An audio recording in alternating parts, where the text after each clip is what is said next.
sister and his brother sort of guarding the Queen's coffin. And so those are some of the striking images that we can expect to see over the next couple of days and next couple of hours even.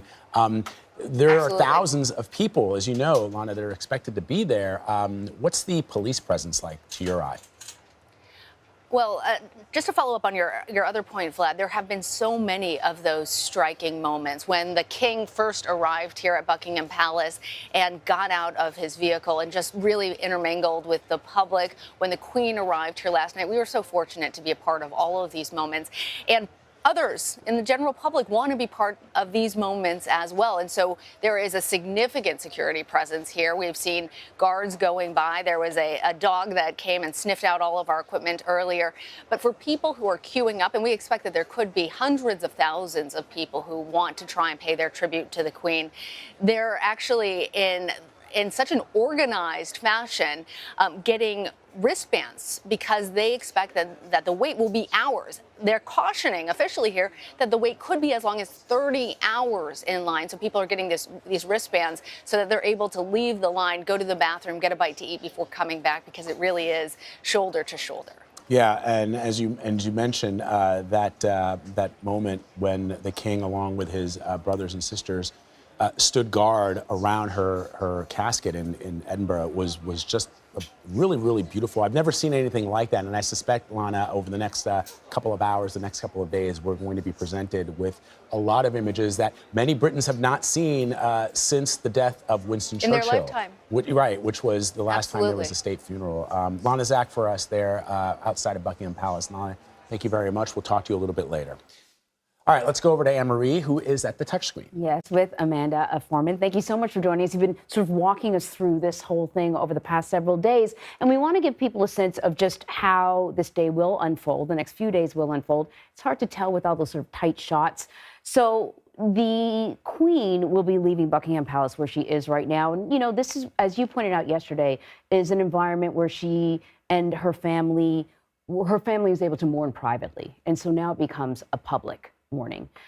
Heading down the Mall, as you've taught me, over to Westminster Hall. It's sort of off screen, and then here, which is a nearly 1,000-year-old building on the Parliamentary estate. What's the significance of Westminster Hall? Westminster Hall is the heart of government. As you say, it was built 1,000 years ago, and it's the only building that survived this devastating fire in the 19th century. And it is where the kings initially ruled from. They would have these enormous banquets. And then when it stopped being the actual place where they ruled from, it still had great significance. It's where Winston Churchill lay in state. It's where Nelson Mandela gave his first speech, where President Obama gave his speech. So people see Westminster Hall as the ultimate symbol of the British government. And she will lie in state there for until Monday. The last royal to lie in state there was her mother. Yes. And then it's a very sort of short trip across the street, if you will, to Westminster Abbey. A number of royals are actually buried there. Why do you suppose she chose to have her funeral there? Westminster Abbey has had particular meaning for the Queen. It was where she had her coronation. It was where she was married. It's also the largest church abbey in the country. So it has 2,000 people who can cram in there. Everywhere else is, in the hundreds. So just as she always said, I have to be seen to be believed. Yeah. She knew she would need to be seen today and on Monday. And this is also where the funeral for Princess Diana was. It's also where got all my princes, William and Kate, were married. So this is a place that many in the UK have seen over and over again for celebrations of great joy, but also great sadness. That's right. Over 1 million people came out to see the wedding of Prince William and Princess Kate, and they're expecting more than 1 million for the Queen's funeral.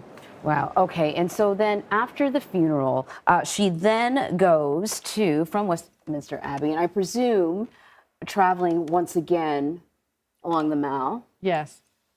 To Wellington Arch. This seems like actually quite a distance. And then ultimately she will be taken by hearse to Windsor Castle, where she will be buried. Can you tell us a little bit more about that, the plan?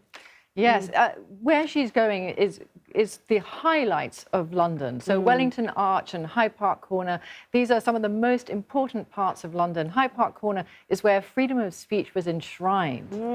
So the fact that the monarch's coffin is going past it is a kind of wonderful combination of ancient and new, tradition and innovation. So that's why it's so highly symbolic that she's going through these important parts of London. You know, we could talk so much more about all the sort of important locations that she will be passing, but we've got to kind of keep it moving. But I know we have a lot of time to talk to you. I'm going to send it back over to Vlad. All right, Anne-Marie, thank you very much. We are just minutes away from the very somber departure of Queen Elizabeth II from Buckingham Palace. Crowds are lining the procession route in central London. Events will get underway in just a few minutes. Before that, though, we are going to take a quick break. Stay with us. You're streaming CBS News.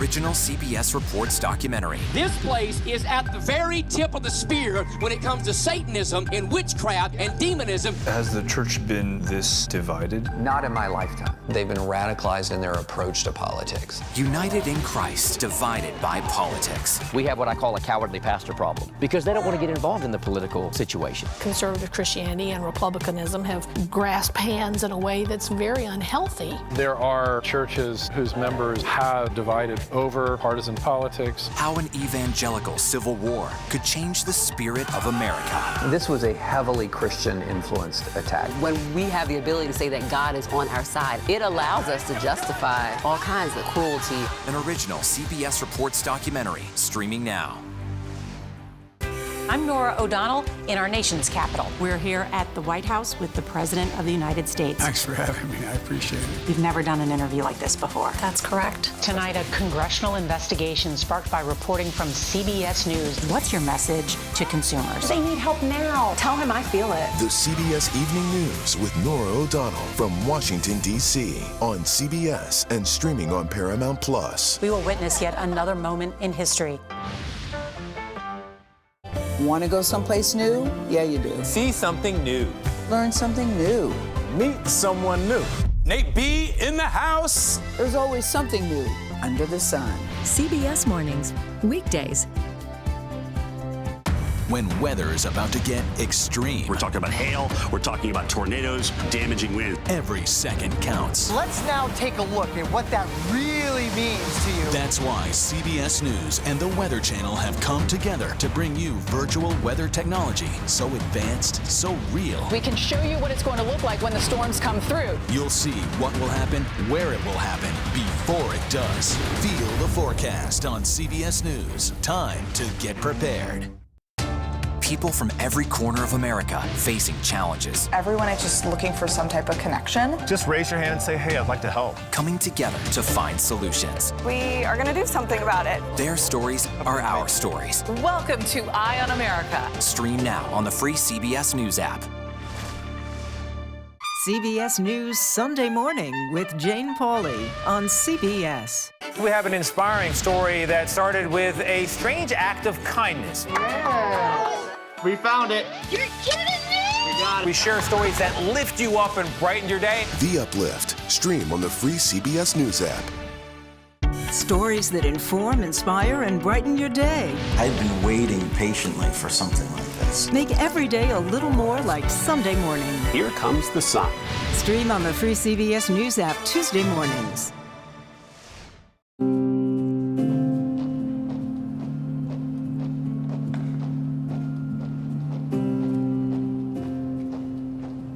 So welcome back. We are looking at live pictures from London as thousands line the streets to pay their respects to Queen Elizabeth II. We are just moments away from the start of the royal procession. It will bring her coffin from Buckingham Palace to Westminster Hall. So we want to bring in Lana Zak, who is just outside of Buckingham Palace now. You know, Lana, walking behind her coffin is going to be her two sons, going to be her sons, her daughter, and her grandsons. Her son, the king. And I just sort of kept on thinking about the image of Harry and William walking behind their mother's casket. You remember, Yes, like after Princess Diana? Princess and Diana I remember died. at the time my heart breaking for them, whereas before it was a sort of a news story. But then being able to sort of see them walk behind the casket reinforced the fact that this was a family, not just royalty. You know, it was always striking, Anne-Marie, to hear Her Majesty the Queen in reference to her children, or to sometimes hear her own children, now King Charles, Prince Andrew, the Princess Royal. When they would talk about the Queen, sometimes you would, in quotes, they would say mummy. Yes, or I know. they would say, you know, about Prince Philip, they would say daddy, Lana. And you know, that is when you, even though generally speaking in public, the royals, the now King Charles, and his siblings and her grandchildren would call her Her Majesty the Queen, but in fact she was their grandmother. And in the case of King Charles and Princess Anne and Prince Andrew and Prince Edward, their mother. Yes, and you know what, guys, if I can interject here, that same language not only built that affection that her subjects felt for her, but I've heard so many people here tell me that they thought of her as like another mother figure or as their own grandmother, and there really was that personal connection that people felt, and you saw that that deep affection that members of the royal family had for their grandmother, for their mother. But you also are hearing that among people here who thought of her not just as this icon, but as somebody who was part of their family. Indeed. Lana, Zach, you are at Buckingham Palace. Amanda Foreman is here with us in the studio. We are just moments away from a CBS News special report. We will bring you to that special report live, but afterwards we'll be talking to Lana. We'll be talking to you, Amanda, about what we just witnessed, so stick around. CBS News special report is coming to you live right here on your local CBS station and right here at CBS News Streaming.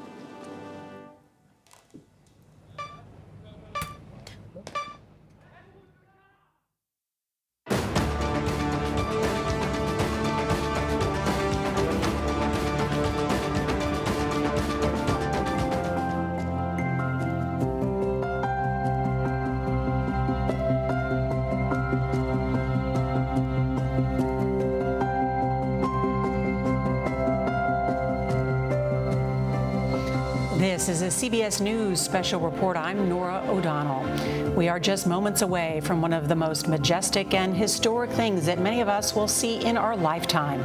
For the final time, Queen Elizabeth II will leave Buckingham Palace, her longtime home. In just moments, the Queen's coffin, adorned with the imperial state crown and a wreath of flowers, will travel in solemn procession through the heart of London to Westminster Hall. The symbolism and significance of today cannot be understated, pulling together hundreds of years of tradition and pageantry. And soon we will see a grieving royal family. For the second time this week, the king, the new king, will walk behind his mother in mourning. And we will also see Princes William and Harry together, united in grief, a scene similar to what we saw 25 years ago at the funeral of their mother, Princess Diana. The crowds this morning, enormous. Thousands are already lining the procession route, and they're also in line outside Westminster Hall, where the Queen will lie in state for 4 days. Mourners have already been told they may be in line for up to 30 hours. You can see the cannons already in place, and while this will be a silent procession for the most part of the morning, you will hear not only Big Ben, but also these cannons. We saw huge crowds on Monday and Tuesday at St. Giles Cathedral in Edinburgh, the Scottish capital, where King Charles stood vigil. And for the first time in 2 years, remember, we saw Prince William and Prince Harry and their wives together outside Windsor Castle on Saturday, greeting mourners and viewing the flowers left behind for their grandmother. Last night look at those pictures from last night. The Queen returned to Buckingham Palace, where she lived for most of her life, and her coffin laid overnight in the Bow Room, so royal family and household staff could bid their matriarch farewell in private. We will see some of the household staff in today's procession. Those now are the preparations already underway, as this has been meticulously planned by not only the palace, but by the Queen herself. Let's bring in Holly Williams. She is outside Buckingham Palace, where there are huge crowds again this morning. And Holly, the significance, the history today that we are about to witness. That's absolutely correct, Nora. This is essentially the handing over of the Queen's coffin from her family, that is the royal family, to the state. In about 22 minutes' time, we will see her coffin leave Buckingham Palace, travel down this road that you can see behind me, where thousands have gathered to watch this procession.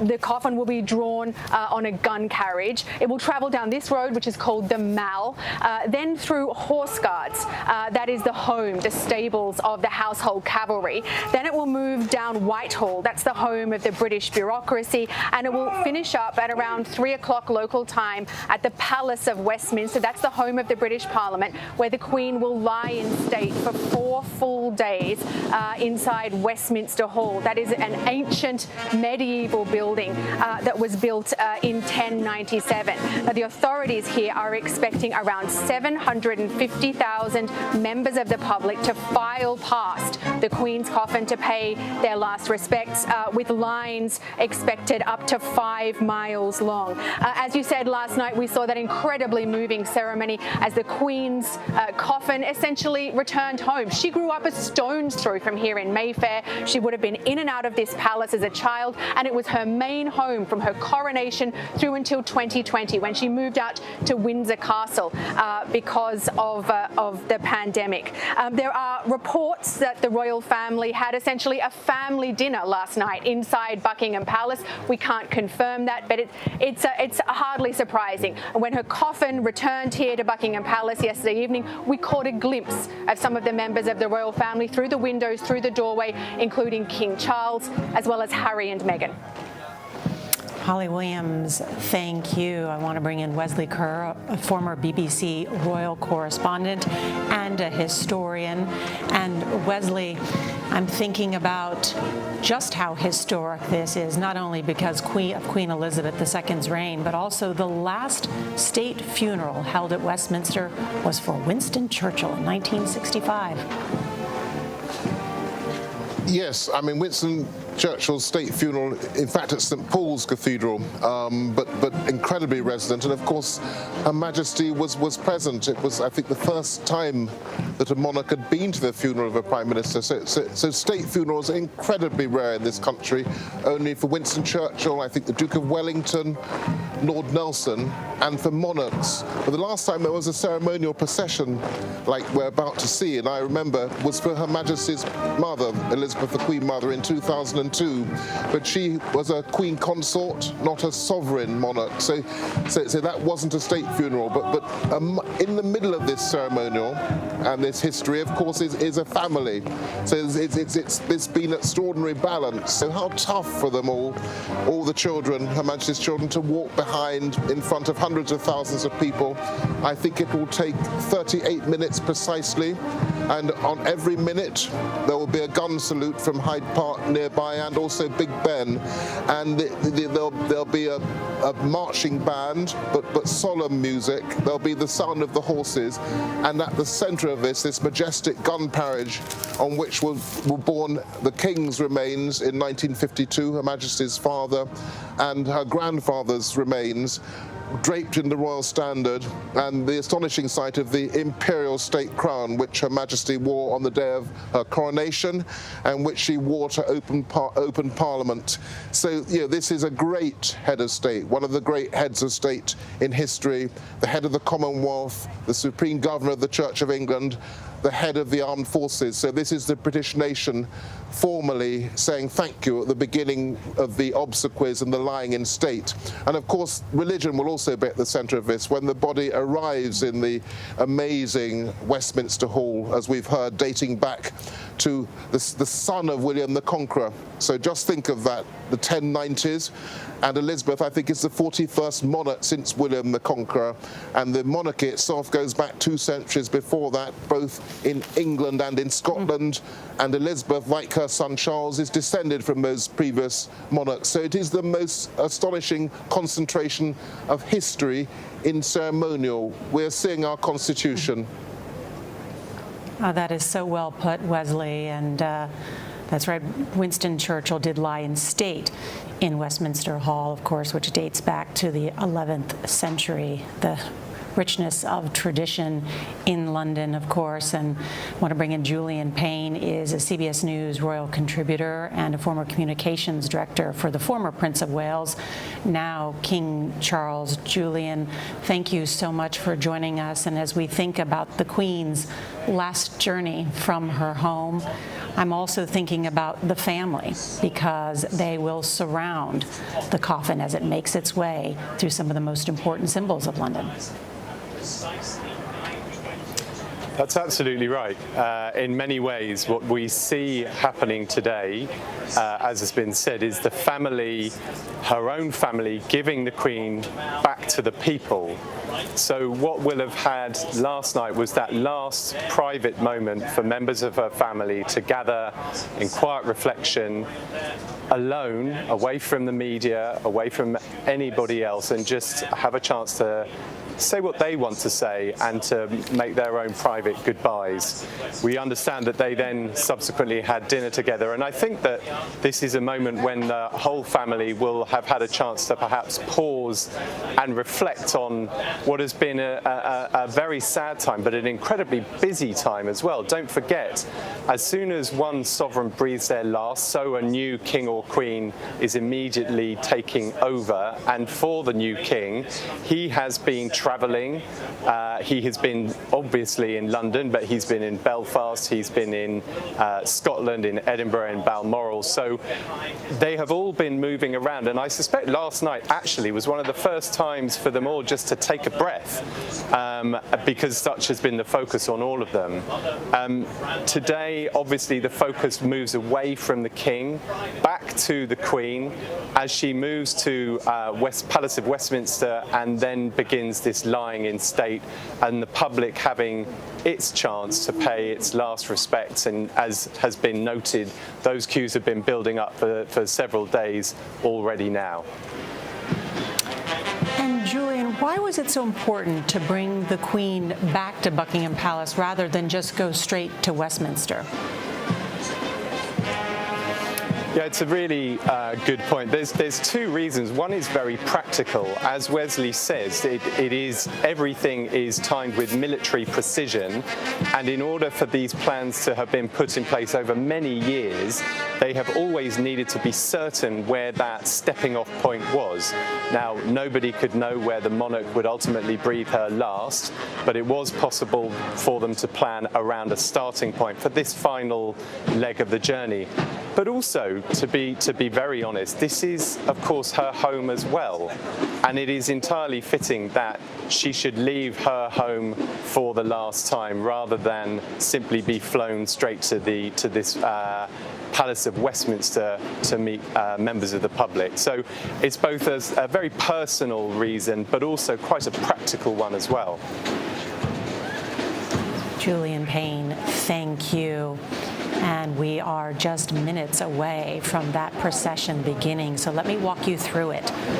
Today's ceremony will start at Buckingham Palace. The Queen's coffin will be carried east along the ceremonial boulevard known as the Mall on a gun carriage of the King's Troop, the Royal Horse Artillery. Then the procession will turn south before traveling along Whitehall, past 10 Downing Street, home of the Prime Minister, and arriving at Westminster Hall near the Houses of Parliament. There will be a short religious service after the coffin arrives, and then the doors will be opened to the public for the next 4 days. And police have already been warning people that they will have to wait many hours to pay their final respects to the Queen. Just enormous crowds already, and Charlie Daggett is there amongst the crowds. And Charlie, in many ways, so many people have traveled throughout and from the United Kingdom to be here. Yeah, well, Nora, you were here a couple of days ago. You've seen the tens of thousands of people who've been gathering here outside of Buckingham Palace and now down the Mall, as you said. We're about 2/3 of the way down the Mall at Duke of York Steps. And this morning we were walking through and we were setting up and more people were arriving. They've actually limited the number of people. There would be many more here if they could have let them in. And they wanted to be here because this isn't, just a moment in history. This is personal for the people of London. They've been watching these incredible ceremonies in Scotland, but in a way, this is their queen. The Queen's a Londoner. They consider her a Londoner. Buckingham Palace is her place of business, and they've been sharing stories with us about these are the kind of people that come out for royal weddings, for the Jubilee, the ones who gather here because they want to feel that personal connection to the Queen. And there's nothing more personal than a day like today when you actually see the coffin passing by. So it was, vitally important. There are a lot of kids here. A lot of parents are saying, I wanted my children to witness this. We haven't seen a state funeral, as you've already said, in generations. People have told us about meeting Prince Charles. One woman said that she met Prince Charles when she was just a child, never knowing that, he would eventually be king in her lifetime. It's because even though all of this has been heavily choreographed and the Queen was 96 years old, what you can't prepare for is grief. I mean, it still came as a shock to the people of Britain because they saw her just over a week ago, in photos with that mischievous smile. And then, a couple days later, we all got news that she had died. And so it still came as a shock to the people of Britain. There's been this outpouring of emotion. I really mean that. I mean, she's a head of state, but she's a grandmother and she's a figurehead. And what you constantly hear, she's been a constancy in people's lives, in my wife's life, in my children's lives. They've never known another monarch. And bizarrely, they feel a personal connection because of what the royal family represents. It's said time and time again, the family part of the royal family is very important. And that's what Brits connect to. Are they part of the Queen's royal family? Not at all, but they feel part of it when they take part in something like this. It's so true, Charlie, as I spoke with people, not just sort of a symbol of constancy, but also a symbol of strength, taking many people not only through the historic highs and lows, but also personal ones where people felt because of even what happened in her own family with her children, with divorces and tragedy, that they could relate with her. Yes, and when we say that she's a beloved queen, and King Charles has said that time and time again, you very rarely hear the word my mother without my beloved mother in front of it. And that is the way people feel because she has been a rock. She's been through the trials and tribulations of this country, and this country is in real trouble. We have a new prime minister. The economy is in tatters. People are really looking for hope, and she stood as that sort of figure of hope, in a way connected to the government being the head of state, but in a way being away from it as well, and being this family sort of role model. And we talk about the stoicism and the stiff upper lip. There can be a positive about that too. Somebody who just steadies the ship through some of the most difficult times, and that is what she represented. Having said that, there's been this great support for King Charles in the past few days. There's been a lot of skepticism as to whether he could follow that act, which is going to be difficult. But for now, anyway, we may be in the honeymoon phase, but people here are willing and ready to support this new king. But, she will not be easily replaced. She's everywhere you look, especially now. And it's really going to tear a bit of the soul out of this country with her passing.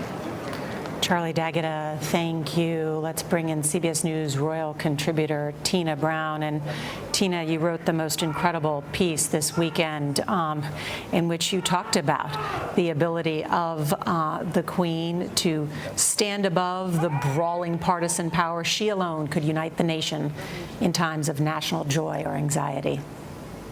That's absolutely right. When Prince Charles, just shortly before the Queen's coronation, the 4-year-old Prince Charles walked into her study, and there she was trying on her crown. And he said, "What are you doing?" And she said, "I want to feel how heavy it is." And one really feels that she understood figuratively and literally the weight of that crown, and she took it on. She said yes to it, and she always did.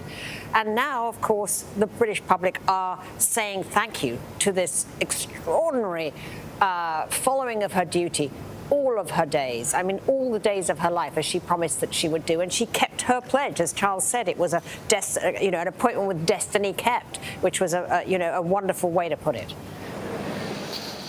Tina Brown, stay with us. So much to talk about as we witness this historic moment. I want to bring back in our historian and former BBC Royal correspondent, Wesley Kerr. And Wesley, because now we are just minutes away from this procession beginning, and I wonder if you could describe what we're seeing now and what we'll see in just the coming moments.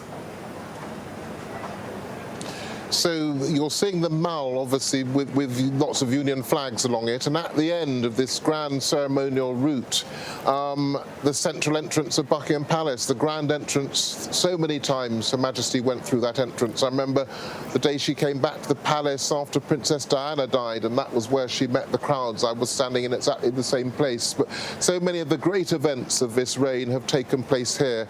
So it's Her Majesty's Guard, it's the Grenadier Guards, it's the Horse Guards. So just as they escorted her in life, they will escort her in death. Among the bearer party will be 10 former equerries, her personal military attendants, who are on a sort of 3-year rotation. So these are people that will have worked with her immensely closely.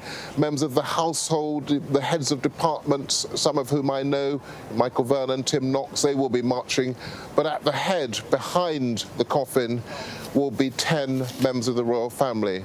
9 men and the Princess Royal, so the Queen's children, led of course by the King, all 4 of the children, and other senior members of the family, perhaps not as well known to your audience, but very, very close to her, people like the Duke of Gloucester. So very, very significant scenes we're about to see. I will ask you, Wesley, in a moment about the Princess Royal Anne, who has been with her mother at her side when she died, and then, of course, accompanying her coffin, and has been described as the hardest working royal, and we will see her in uniform today. I also want to bring in Mark Phillips. He is outside Westminster Hall, and Mark, I mean, Westminster, one of the most hallowed places in London's history, the 11th century. Tell us all about it and what we'll see this morning. All right. What we're looking at here is Westminster Abbey, where the funeral, of course, will take place on Monday. Just behind that is what they call the Westminster Parliamentary Precinct. And the oldest building in that is Westminster Hall. It is a fabulous building. Modern architects still can't figure out how it was built, 925 years ago. And it's been a kind of multifunctional government building for all of those years as well. In the early Norman period, after the Conqueror, the William the Conqueror, it served as the royal seat. There were periods after that where other dynasties took it. Henry VIII, for example, had his coronation banquet in there. It had sadder bits of history as well. It's where the trial of Charles I, the first King Charles, was held after the Great Civil War here, and after which he was beheaded. But in the times since then, it's kind of become what we would equate with the Capitol Rotunda in Washington. It's been a place where great state occasions, where lying in states would take place. We've already mentioned that Winston Churchill lied in state there. The Queen Mother, this deceased Queen's mother, lay in state there as well. When notable personalities have come into London to speak to the combined Houses of Parliament, people like Nelson Mandela, popes, President Obama addressed both houses of the British Parliament in there as well. It's a building for all occasions, and when we see it, you will see why. It is really a terrific place. Mark, it is just about 9:22 in the east and 2:22 London time. And so this ceremony is just about to begin, timed precisely, as Wesley mentioned, as it will take 38 minutes to make their way to Westminster. Let's listen.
the Queen's coffin will be borne by gun carriage of the King's Troop Royal Horse Artillery from Buckingham Palace here to Westminster.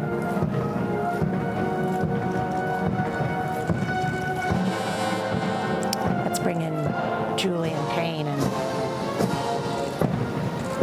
it's breathtaking seeing it. So,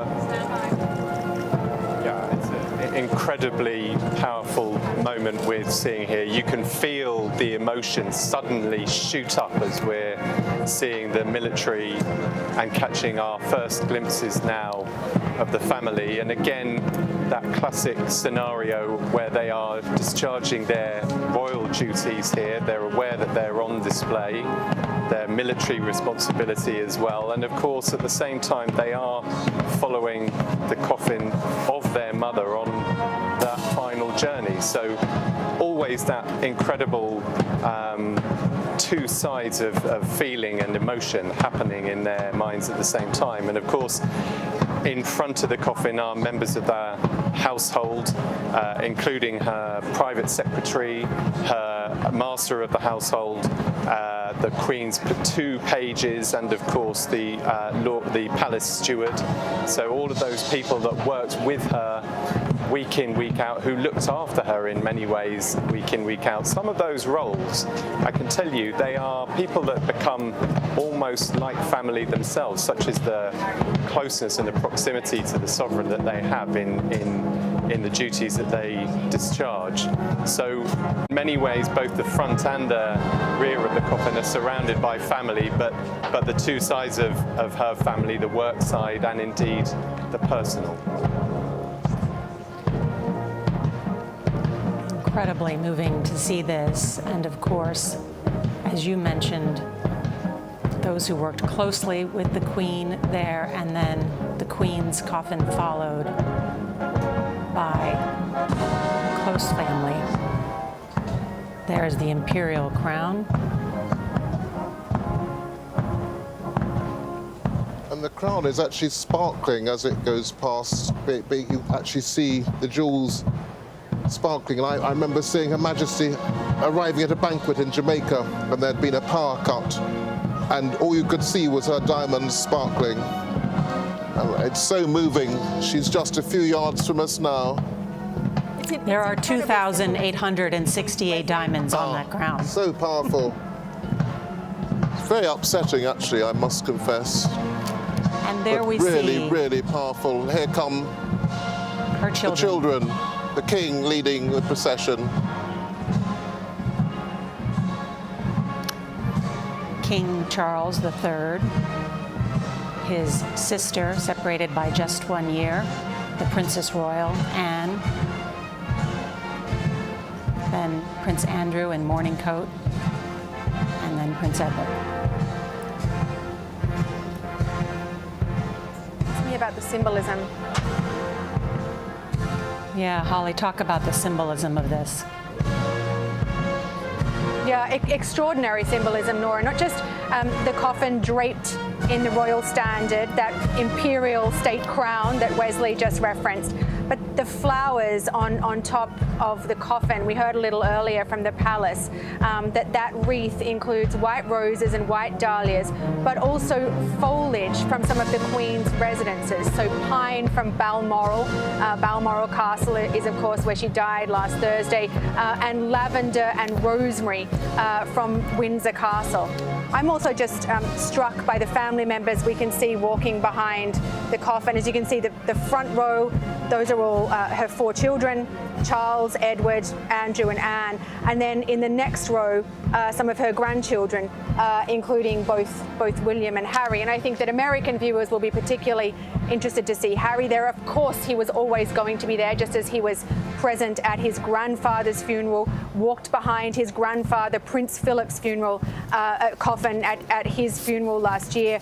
But of course, Americans will be very conscious that in the last few days we've seemed to see what may be perhaps the beginning of a kind of rapprochement, a mending of bridges between Harry and Meghan and the rest of the royal family. And he and his brother on this occasion are standing side by side, whereas at Prince Philip's funeral, Peter Phillips, Her Majesty's oldest grandson, Anne's son, was between them.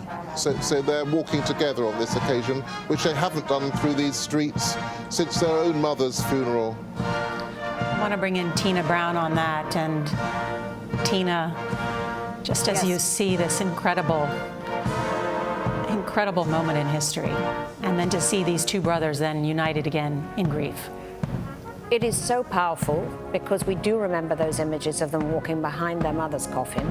This is bigger than everybody. This is so much bigger than any personal disagreements or discord.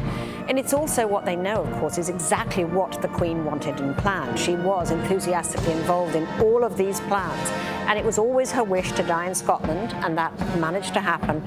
And her wish to then travel across her country. And she did, of course, first to St. Giles and then on the plane back to London to essentially say goodbye to her kingdom. And now she's doing the last piece of this incredibly sacred journey, which is to be returned to the British people in the most formal way.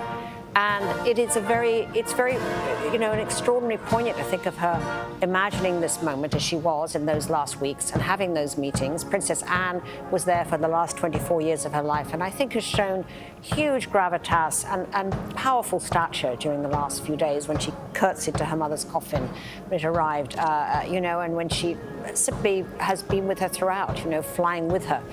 From Scotland to London. They were very, very close, and she's very close to Charles, who she's going to be, I think, a very important counsellor to in the next few years, because there's only, a short amount of time between them when they were born, and they're very close. Very close. And the Princess Royal, as you pointed out, someone who may not be as well recognized throughout the world, but someone who very close to her mother and well known throughout the United Kingdom as she engages in many of the engagements on behalf of the Crown. Yes, and she's also actually the most like her in many ways. Duty has been her whole life, and she's kind of an undersung and almost underappreciated because all she has done is work for the Crown her entire life without any drama, whatever. A countrywoman, very much, like her mother also. Her daughter once remembers how she used to come back from state occasions in her ball gown and tiara and then just put on her wellies and go out and feed the chickens.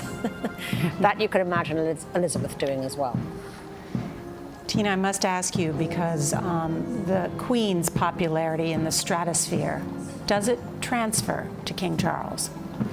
Well, it seems to be. And, what I think is fascinating here is to see Charles now swept along by his destiny at last.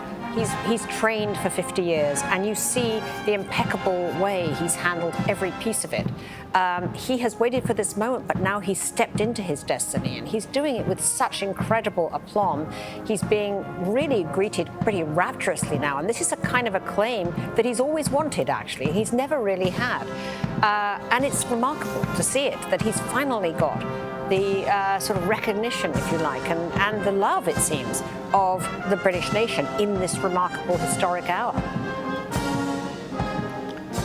Julian Payne is also with us and has worked so closely with then Prince Charles, now the King.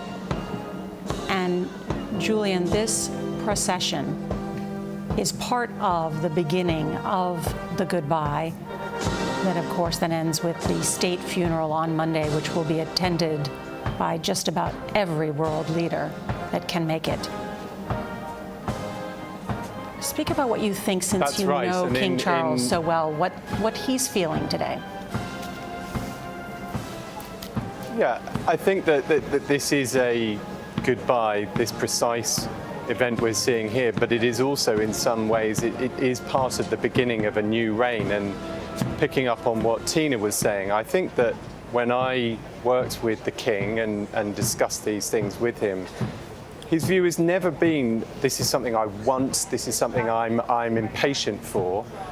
They look at it a different way. They accept that these roles are coming to them. They accept that they will do them, and they will do their duty and give their service when the time comes. But I never had a sense that he was sitting there urgently waiting, willing this to come towards him, because of course that would also involve you willing the demise of your own mother, which of course, naturally nobody would ever do. But it is an important distinction. All of the royal family are really schooled in duty and service. So it is these roles that they have, they take on when the time comes, rather than counting down, if you like.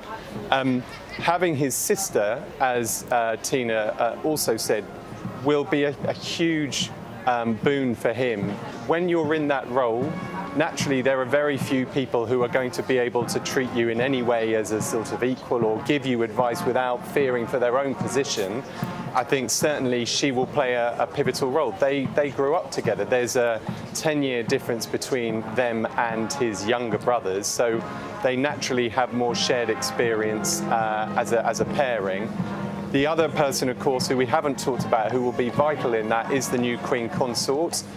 She is someone who will be able to continue to provide him with a huge amount of support, as she has done over the last 17 years of their marriage. And I expect, as things move forward, you'll have them as really significant people in his life, as well, of course, as the new Prince of Wales, who will be supporting him in discharging his duties. There is only one head of state, but this is a royal family, and by working together, they can, of course, cover a lot more ground.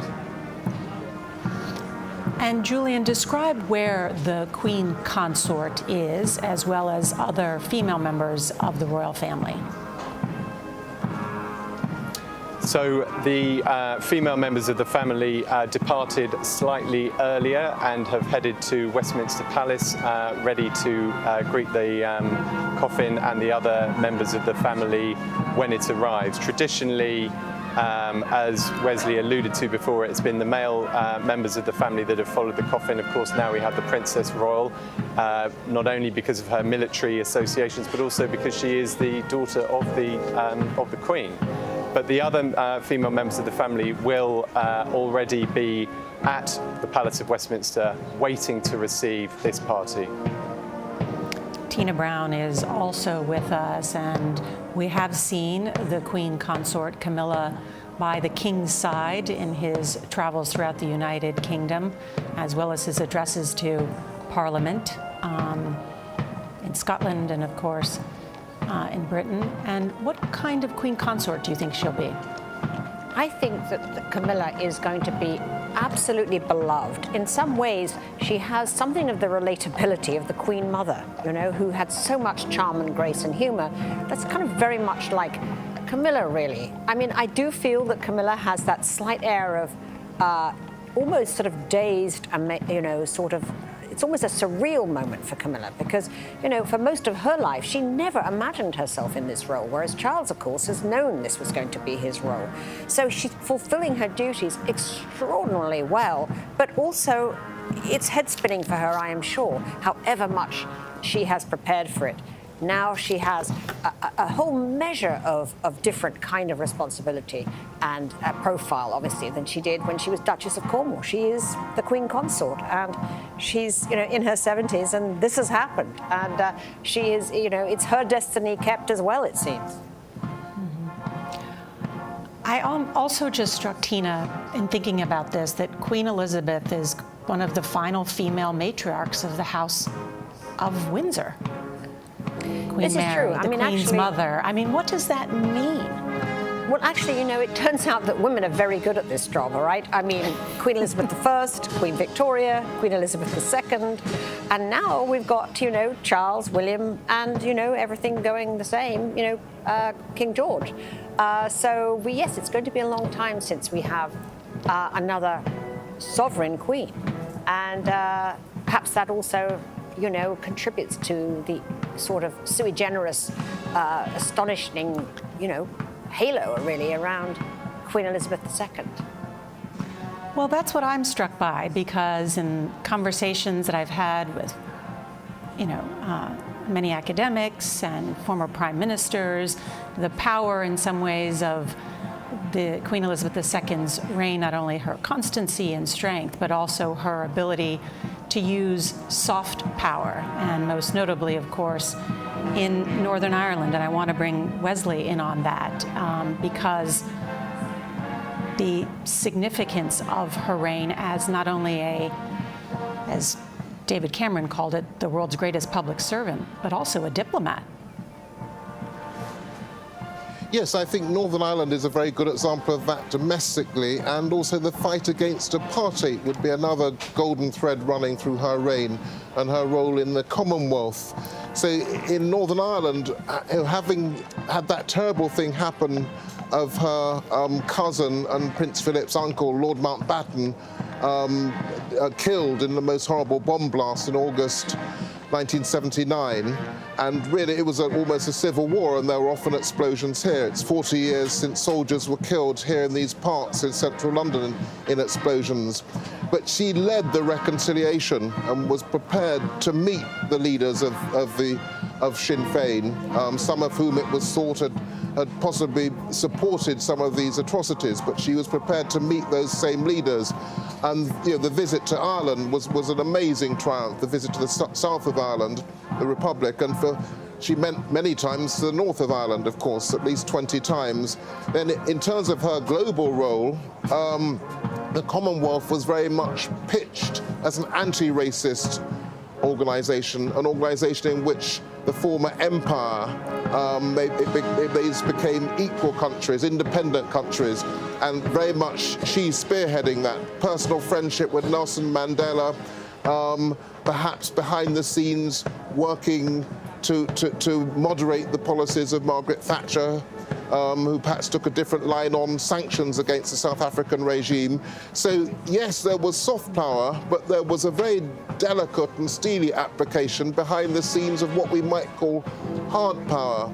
So Elizabeth had an agenda, but it was an agenda of anti-racism, harmony, people getting together. And for those that hear, that is Big Ben that is tolling.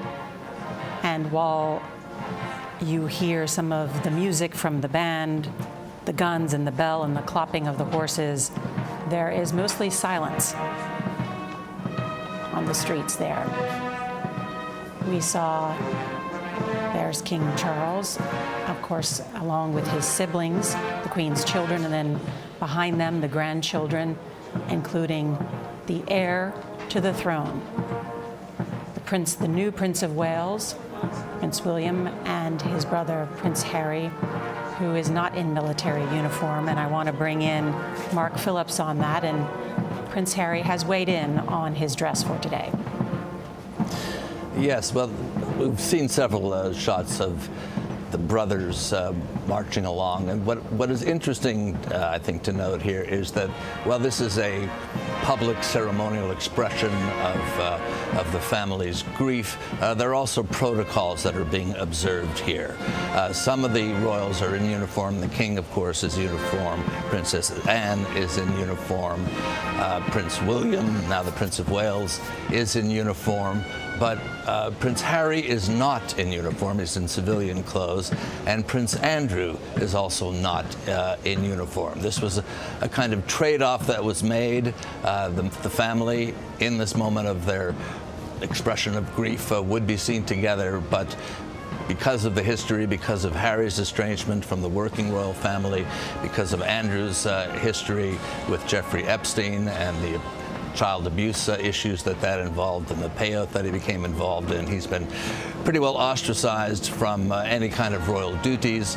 And the expression of that on the streets here in this spectacular procession is that he has to do it in civilian clothes along with Harry. Mark Phillips, thank you. I want to bring in Charlie D'Agata because the procession has just passed where Charlie is along the route. Charlie?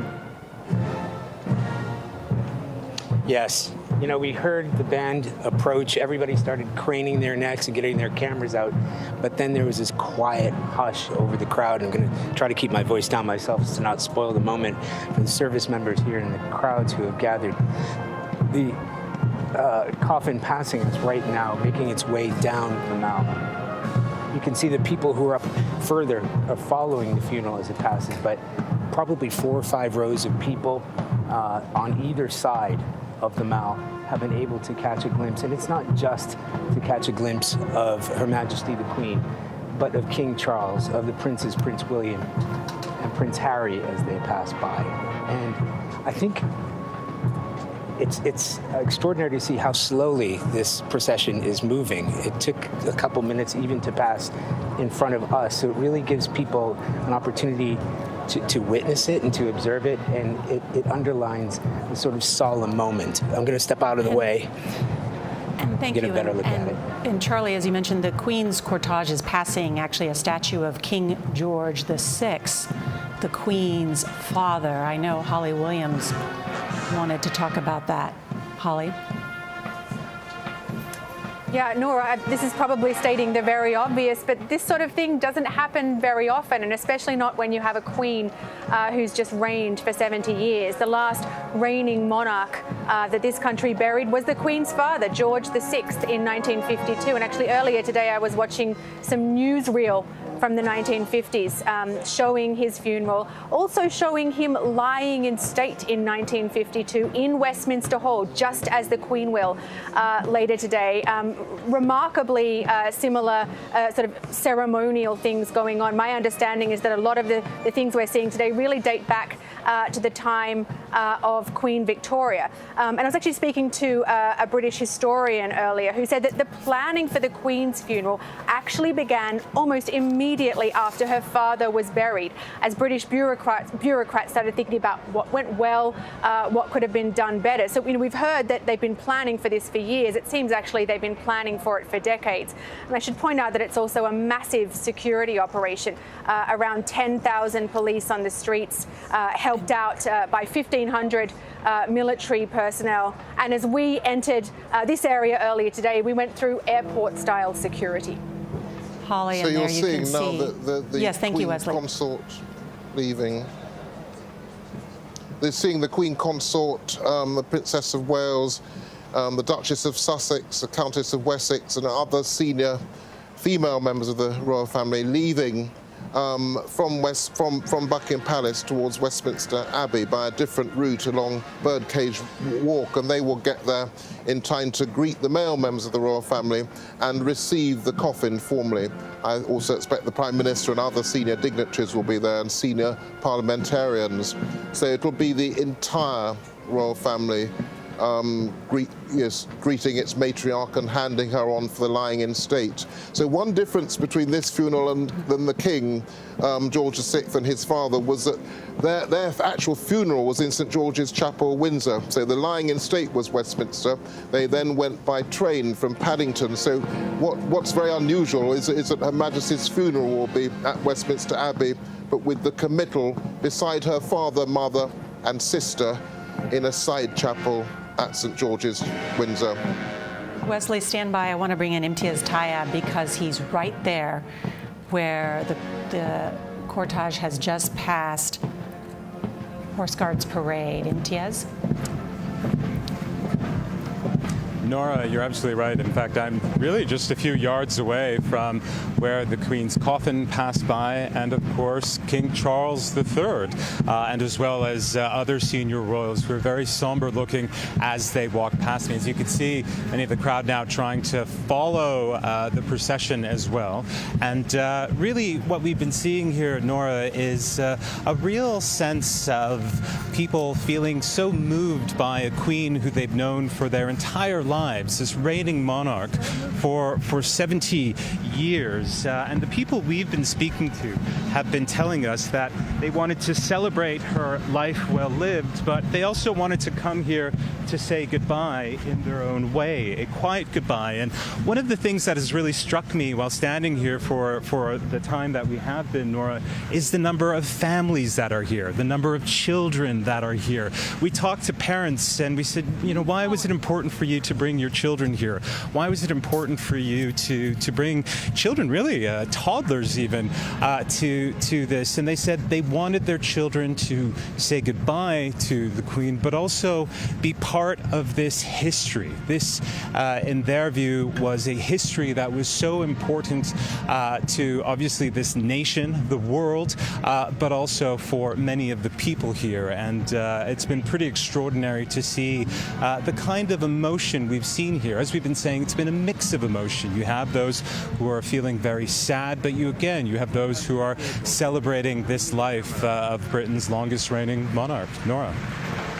Imtiaz tie up there. And now, Nora, you can hear a spontaneous round of applause. I don't know if you can hear this, Nora, but people are clapping spontaneously here to applaud the Queen. And again, it really is just such an extraordinary mix of emotions that we're seeing here as the Queen makes this final procession through this city, which she has called home for so long, in a nation she ruled over for so long. You can hear some people cheering as well, and it really just underscores the mood here in Britain, which is not only are they saying goodbye to the Queen, they're also saying goodbye to the the second Elizabethan era. And many people again say that they support King Charles III, that they wish him well, but they will forever and always remember Queen Elizabeth II. Nora. Imtiaz, that was so beautifully said, and I must say I got emotional myself hearing the applause there as the people thanking the Queen for her service and acknowledging the members of not only the royal staff, but the royal family and, of course, the guards and many that are involved in this procession as they pass through the Horse Guards Arch. This mix of emotions today, and I want to bring in Tina Brown on this because as we have been talking about King Charles III as well as the new heir to the throne, Prince William, united in grief with his brother, Prince Harry, the last time we saw them walk behind a coffin, it was their mother, Diana, 25 years ago. And at that time, William was just 15 years old. Harry was just 12 years old. And Prince Harry has remarked in years past that it was very difficult for him. We watched him with his head essentially dropped in grief. This is different. This is different, and essentially it really is about the thread of history that continues, and that is actually why, of course, Prince Philip and the royal family so wanted the young princes to do that very difficult thing when they walked behind their mother's coffin, because it was that extraordinary show of those men, the royal men, walking behind the coffin, that was about continuity, that was the need to express that continuity of the monarchy, the constitution. This is the pageantry of the British Constitution being played out in the most extraordinary way, and those symbols are so incredibly important to the sort of the march of history, if you like, and that's what we're seeing today. And I'm sure these thoughts are going through those boys' minds that that this was what they did for their mother, and of course they did it for Prince Philip when their relationship was expressed much more tensely, by the presence of their cousin in between them. It's wonderful that they're walking side by side because it sends that message of this is so much bigger, this ceremony, than any temporary feud. This most solemn of public rituals, of course, and this procession is passing by some of the most familiar symbols of royal London, from the palace to the tree-lined mall, then, of course, Whitehall, which we're seeing, and then 10 Downing Street before arriving at the Houses of Parliament. I want to bring in Julian Payne on that mix of emotions that we were talking about, Latina. Yeah, I think what really strikes me is this is a family that has seen many a great public occasion, and indeed when they travel around the world, they're very used to drawing a crowd. The younger you are, the more crowd you get usually. But this will be an extraordinary moment for all of them. I don't think that they will have seen anything like this themselves, of course, because it hasn't happened in so long. And when you add in the sort of poignancy of their own circumstances, what this being their mother, their grandmother, this is, I know, something that they will feel is different, unique, and I am absolutely sure they'll be extremely touched. I know that the King has been very touched by the reaction he's received by the British public and indeed from well-wishers around the world. It's meant a great deal to him and the Queen Consort, and I'm sure it's extremely reassuring for all members of the family. So even for those for whom the big occasion is something they're quite used to, this is on another level. And Wesley, London is one of the most beautiful cities in the world, and it's extraordinary just to see so many of between Buckingham Palace and Whitehall and Big Ben and 10 Downing Street and the Parliament, all of them close enough that this procession can be made. And these are all streets that I cycle down on other occasions or walk down. But what's unique about the British state is all these institutions are so closely entwined and so close together. So they've left the palace. When they went through that arch, they were in the public domain. But Whitehall, of course, although once a former royal palace, is the centre of British government. They're about to pass by 10 Downing Street. Then they'll get to Parliament, and Parliament is opposite both the Coronation Church, Westminster Abbey, and the Supreme Court. So you've got all the institutions of the British state in one place, and they're all paying obeisance to this remarkable sovereign today. And there you hear Big Ben ringing more sonorously as they get close to it. So we're about to have the formal reception into Westminster Hall of this great sovereign. Another palace, but the Palace of Westminster, Parliament.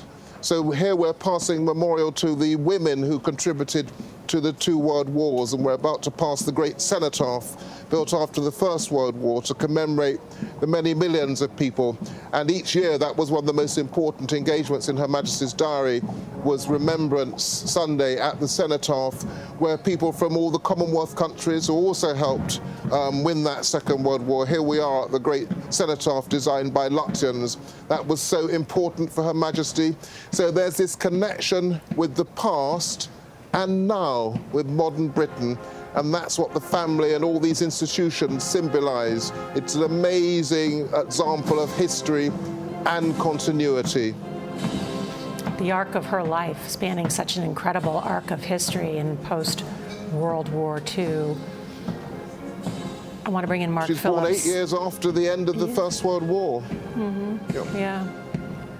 I want to bring in Mark Phillips, who is outside Westminster Abbey. And Mark, no one does pomp and circumstance like the British. It's often been said that nobody does ceremony anywhere in the world like the House of Windsor does, and I think we're seeing just how well they do that sort of thing today on this very, very special occasion. This ceremony combines so many things. It's somber, but it's grand. You know, it's elegant, but it's heartfelt. It's ceremonial, but it's very, very personal, not just for the family that's part of the cortege, but also for the tens of thousands of people, as we've already seen, who are lining the route. As you said, this has been a long time in the planning and the choreography of all of this, not just this procession, but everything that's happened since the Queen died last Thursday. The choreography is just mind-blowing, the number of pieces that have to be fit together, and thus far they've all fit together, you'd have to say, perfectly. We are just minutes away from the coffin arriving at the north door of Westminster Hall, where it will be carried inside by the Queen's Company, the 1st Battalion Grenadier Guards, and then, of course, the Archbishop of Canterbury, Justin Welby, will conduct a short service. Let's listen in for a moment.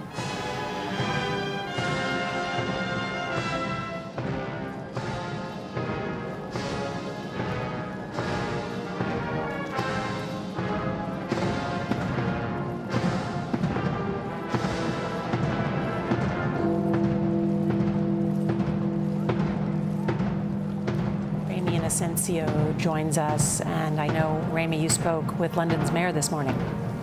Yes, I did actually, just about an hour ago. And just watching everything that's going on right now, I just can't help but feel that through the pomp and the pageantry of all the icons throughout the ages, we are seeing something that we will never ever see again, and that is exactly what Mayor Sadiq Khan told me. He was saying that for Queen Elizabeth, she was such an icon that she will be so missed, and that's why so many people are gathering around the Thames, snaking around, as we were talking about, for nearly 5 miles just on the other side of the banks here. Westminster Hall right behind me, and right here across the street is actually going to be the front of the line for where those thousands of people will eventually come to a head. They will then walk into Westminster Hall starting at 5 p.m. and going through the next 4 days. They're going to have to be going through airport security style screening. They will also be seen, watched over by guards. And Sadiq Khan was saying that the biggest thing that he will miss is Queen Elizabeth's humor and the sparkle in her eye when they talked with each other. He also said that she always seemed to be present, even if she wasn't really family, but everyone here in the United Kingdom still felt that because she was ever present, she was a part of everyone's family and everyone's grandmother. Nora? Also beautifully said. Thank you, Raimi. And for those that are even there along the river, some watching on their phones, no one wants to miss this moment in history.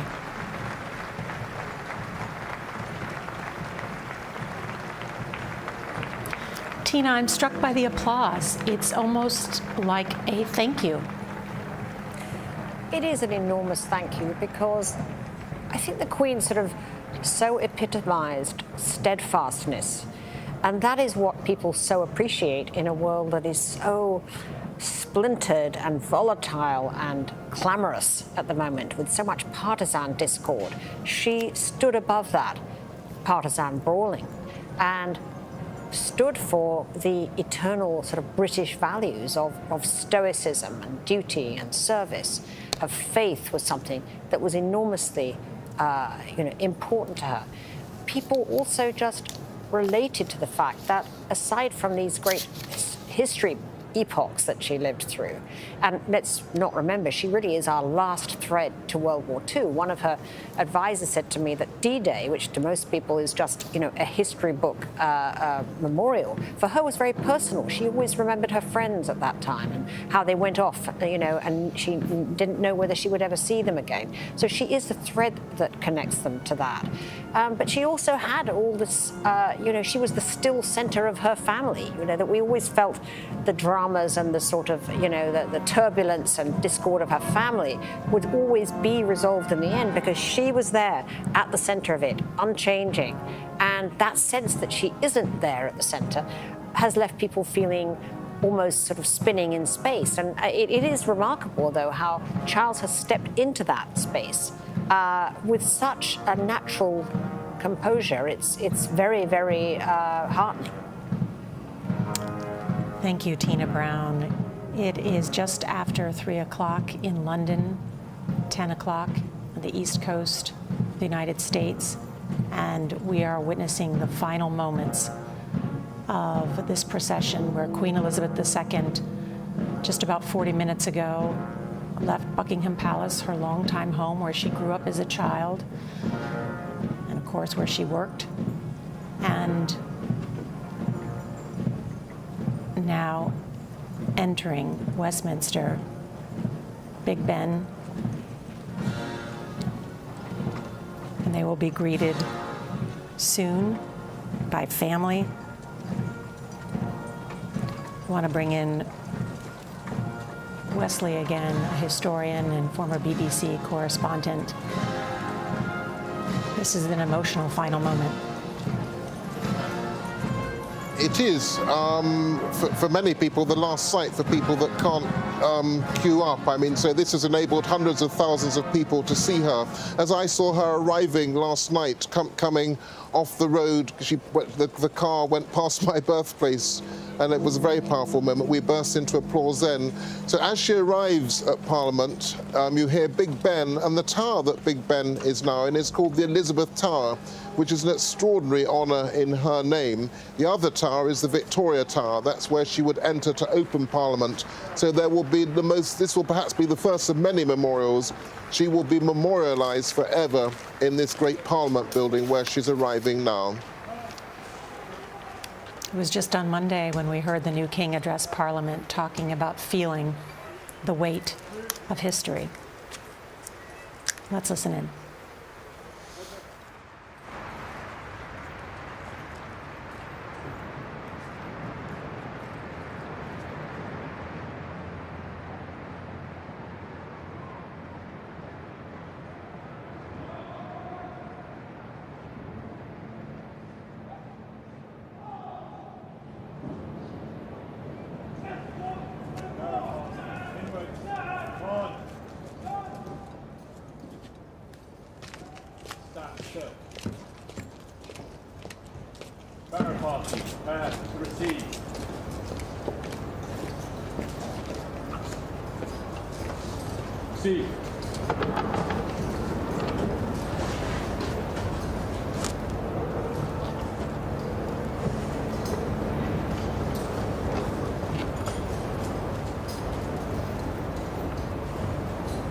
Barrow party.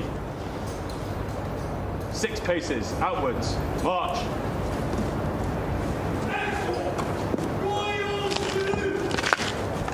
Stand still. Barrow party. Prepare to turn. Prepare to raise. Raise. Barrow party. Inwards. Turn.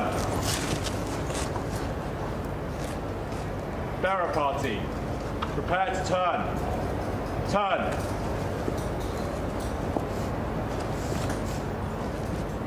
Stand still.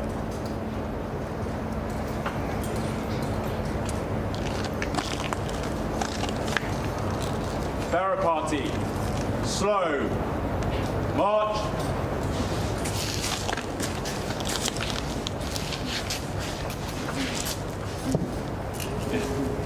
Out. In. Out. In. Out.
about to hear now from the Most Reverend and Right Honourable Justin Welby, the Lord Archbishop of Canterbury.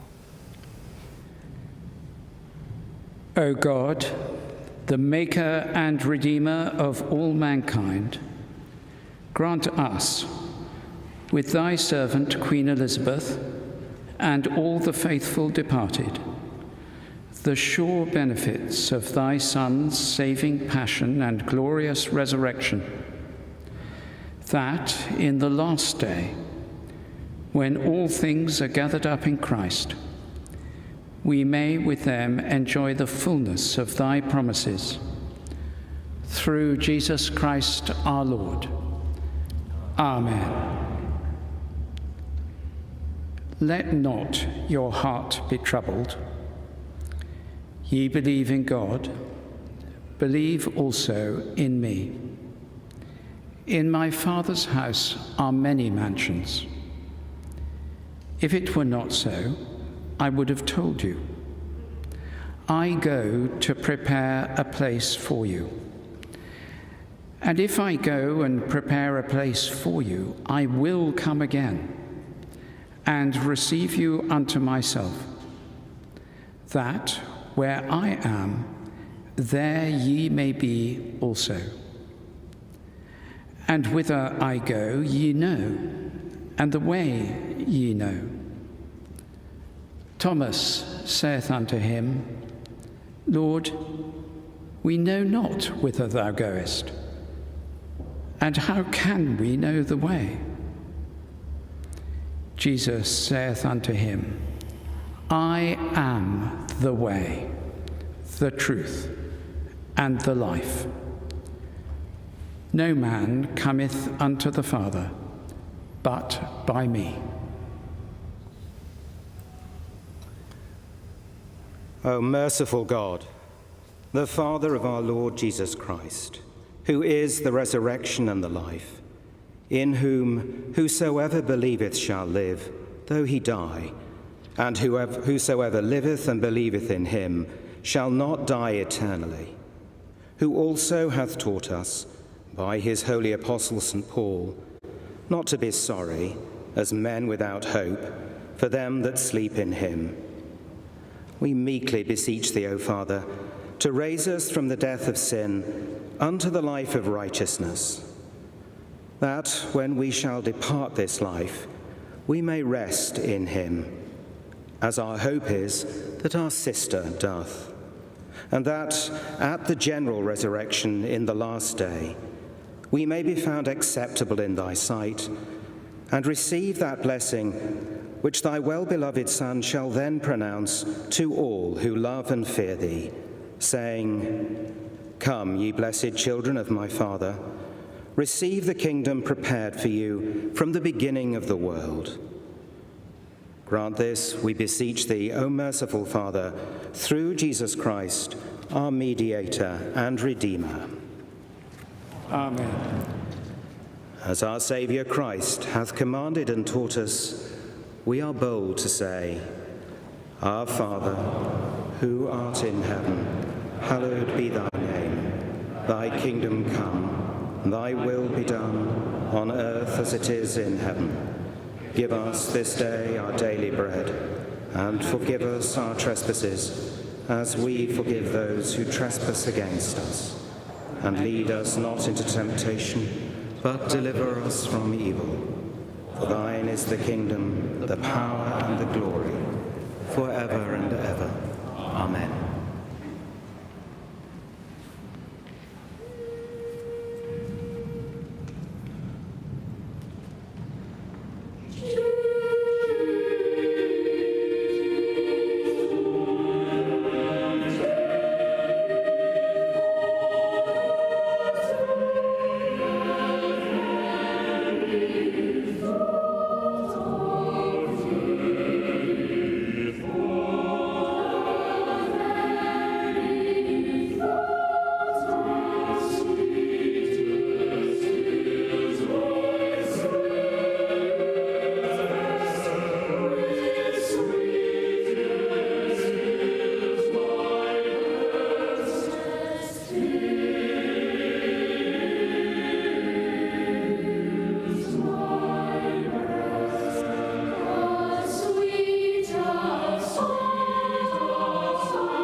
O God, the protector of all who trust in thee, without whom nothing is strong, nothing is holy, increase and multiply upon us thy mercy, that thou, being our ruler and guide, we may so pass through things temporal, that we finally lose not things eternal.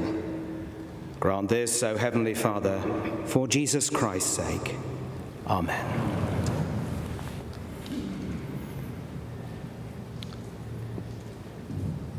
Unto God's gracious mercy and protection we commit you. The Lord bless you and keep you. The Lord make his face to shine upon you and be gracious unto you.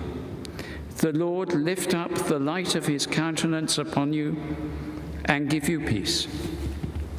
And the blessing of God Almighty, the Father, the Son, and the Holy Spirit be among you and remain with you always.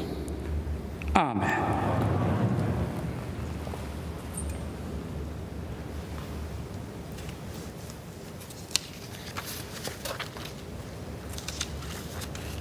And that concludes the service welcoming Queen Elizabeth II, Her Majesty, to Westminster Hall, where she will lie in state for 4 days. Tonight, members of the public will be allowed to come through and pay their respects in a line that already stretches for miles. There were an estimated 200,000 that came to pay their respects to the Queen Mum. Many say it could be close to 1 million or more that will try to visit Westminster Hall. I want to bring in CBS News royal contributor Tina Brown. And Tina, what we saw today was a nationwide outpouring of grief and respect for the only monarch that many people have ever known. I found it just so enormously moving, just so hugely sacred a moment. And the sight of that coffin with that crown, the lonely crown, glittering on top, you could not help but feel that at last this woman who gave her whole life to the nation's service is finally relieved of that lonely burden. And we can now let her go. And we're all saying thank you for what she did, because what she took upon her, she inherited this burden with no choice of her own. She said when she was crowned in Westminster Abbey by the Archbishop of Canterbury, he said, "Are you willing to take this oath of office of a coronation?" And she said, "I am willing." And just those words, the simplicity of those words, she was willing every day of her life, every day of her 70 years. And it's time for us to thank her now.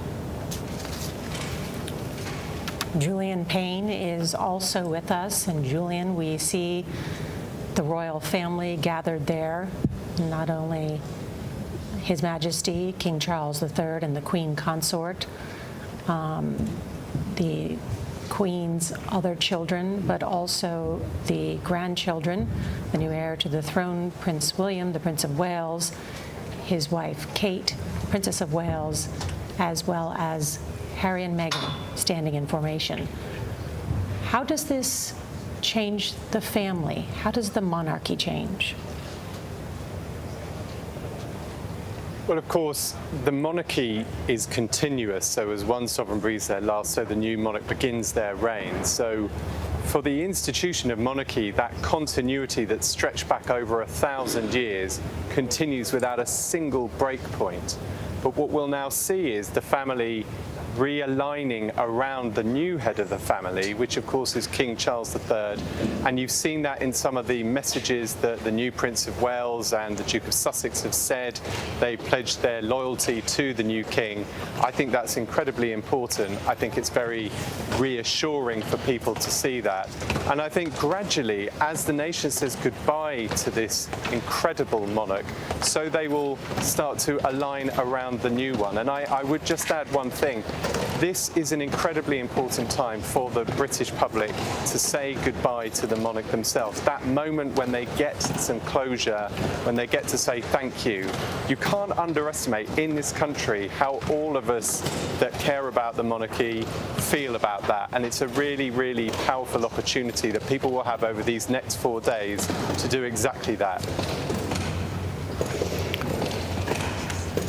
Wesley Kerr is also with us, and Wesley, this continues to be an elaborate service inside. Describe what we're seeing.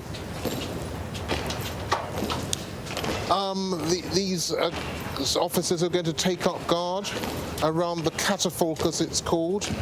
Later on, we will see the Queen's children also symbolically take up guard, but they're handing her over to the nation. And it's been, I will never forget today, it's been an incredibly poignant mix of the stately, the ceremonial, a family at the heart of it, and that religion at the heart of it. Religion was so important to Elizabeth II. I would see her drive alone on a Sunday to church, or just with a guard to the little chapel she would worship in.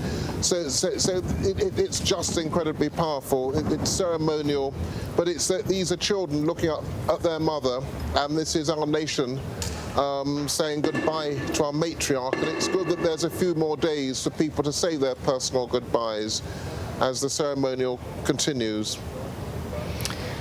That's right. She will lie in state for 4 days, so the public can say goodbye. And then on Monday, September 19th, there will be the funeral in Westminster Abbey, where leaders from around the world will gather. We have just learned that President Biden spoke today with King Charles III to offer his condolences. And want to bring in Mark Phillips, who's there outside the Abbey. Mark? Just kind of some final reflections here.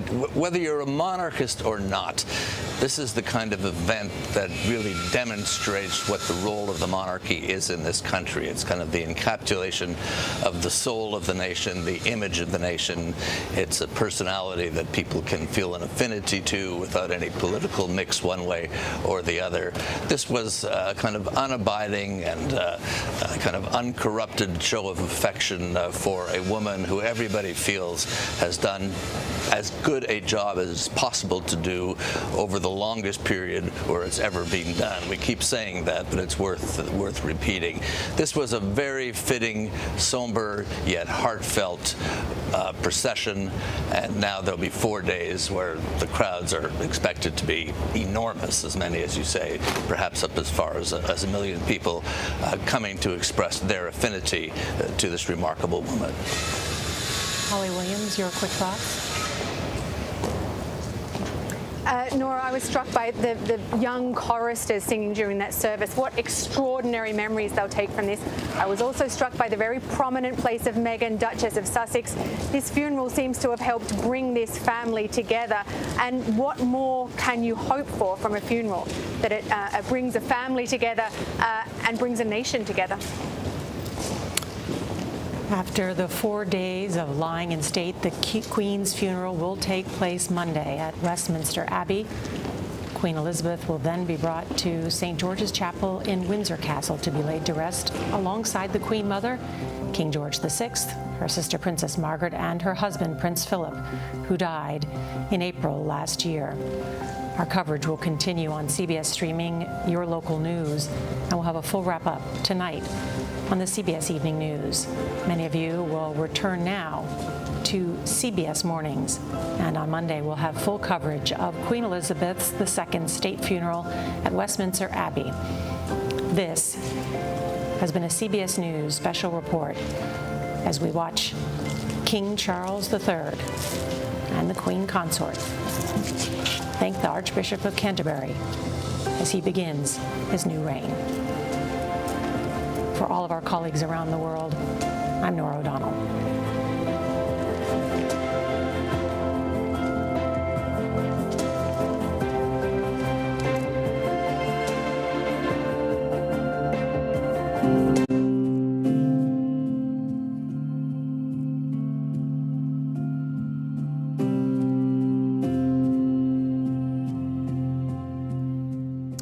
Good morning, everyone. I'm Vladimir Dutia alongside Anne-Marie Green. You are looking at live pictures from London, where we just witnessed the late Queen Elizabeth II's final journey from Buckingham Palace. She now lies in state for the next 4 days as hundreds of thousands of people line up. The Queen's funeral will be held Monday at Westminster Abbey. We're still looking at these live pictures, Anne-Marie, and a very solemn moment that we just witnessed there. And I was struck by something that you said as we were watching these pictures, which is the deliberate nature of these proceedings. Nothing left to chance. The steps that the King and now the Prince of Wales and the Queen Consort and Prince Andrew and Princess Anne, everything that we're seeing has been planned for many, many years in anticipation, dreaded anticipation of this moment. But it was a very moving and solemn ceremony. It really was. Amanda Foreman is with us, and you talk about sort of the deliberate nature of everything. Before, we talked about that the procession was starting at 2:22 their time, specifically so they would reach Westminster at 3 o'clock. What was the... Walking at a specific pace. Why? That's right. So they timed it using a drum which beat 75 beats per minute, which enabled them to arrive at 3 p.m. The time of 3 p.m. wasn't itself significant, but leaving at 2:22 was the kicker, because everyone was saying, why is that? And that is why. The horses required incredible training to be able to walk that slowly. It's not a natural gait for a horse, let alone a human being. But that symbolized the extraordinariness of the occasion. Everyone is doing something different. Yeah. Lana Zak is joining us now, also from London. She also witnessed this very moving procession, the Queen now lying in state, where thousands, hundreds of thousands of mourners, Lana, are expected to file into Westminster to pay their final respects to Her Majesty the Queen. What stood out to you in this procession? You know, it was interesting to the point about how slowly the processional was moving. You could see, as a result of it, the crown that was atop the Queen's coffin sparkling in the sun here outside of Westminster, or outside of Buckingham Palace on its way to Westminster. And the entire crowd here became completely quiet in that moment as it passed by. It was solemn, it was impactful, and we'll continue to see that sort of respect being paid to the Queen, particularly as people await their opportunity. They've been lined up. They will start at 5 o'clock tonight. That's about 4.5 hours. In about 4.5 hours from now, they'll start being able to see the Queen herself and be able to pay those respects. It's hard to actually capture how quiet it was here, especially on the press risers, where people have been talking constantly this entire time. But even then, everyone here really quiet. We have Remy Inocencio, who's also there. Remy, as I understand it, you actually spoke to some of the people who were lining the streets. I'm sure they had waited for hours, probably starting in the evening into the daytime. What was some of what you heard from them? Actually, the most significant person we spoke to was London Mayor himself, Sadiq Khan. We were just checking out where the whole entire line that we've been talking about over the course of 5 miles actually comes to a head right behind me. And of course, this is Westminster Hall right here. We happened to catch Sadiq Khan and asked him what preps go into this. And he said, you know, this hasn't been over the past few weeks. This has been over the past years in preparation for this, to pay full respects to Queen Elizabeth when she eventually did pass. He also went through the challenges that he and his city and all of his employees have gone through in terms of making sure that it's safe for everyone. We've been talking about how there could be lines for up to 30 hours in terms of a wait, and that is a massive stress on any person, even if you had so much admiration for the Queen. He said that there are more than 1,000 stewards out here who will also be helping people in case they see anyone in distress, giving people water in the English way. They said giving them tea as well, specifically. But ultimately, they will snake here, and over the next 4 days, people will be coming here and queuing in line to get into Westminster. They're going to have to be going through airport-style like security. They won't be able to bring in any food or drink. The coffin, as we saw just now in our special coverage there, lying until Monday. And I asked Sadiq Khan what was his own memory, and he stopped, had a little smile, and If I can interrupt, guys, the king has just arrived back here at Buckingham Palace. I'm so sorry, but we're seeing right now the king coming back. You can see him quite clearly there. Unlike the other times when we have seen him pass by the many members of the public that are here, it wasn't quite the same smiles and waves. It seems that in this moment, the magnitude of what has happened in passing off officially from the family to the state, his mother's coffin, that is something that he is taking in. Rana Zach there with the important information of the return of King Charles to Buckingham Palace. Of course, now the king, given that Queen Elizabeth and Prince Philip lived at Buckingham Palace, one is perhaps to assume that the king will also make it Buckingham Palace his primary residence. Imtiaz, sorry. You know, I was just going to say, to what Rami was saying about speaking to the mayor and the importance of safety and security when you have hundreds of thousands of people who will be out there. I heard a security expert say, you know, it's one thing to prepare for a state visit, but this is like preparing for 100 state visits. You have other royal families from all around the world who will be gathering, heads of state who will be gathering. And, you know, we've talked often when we talk about security about soft targets, right? There is a certain amount of accessibility that has to happen. You have to allow for public grieving. You can't just sort of block people off. And so balancing that safety and security is going to be a massive endeavor.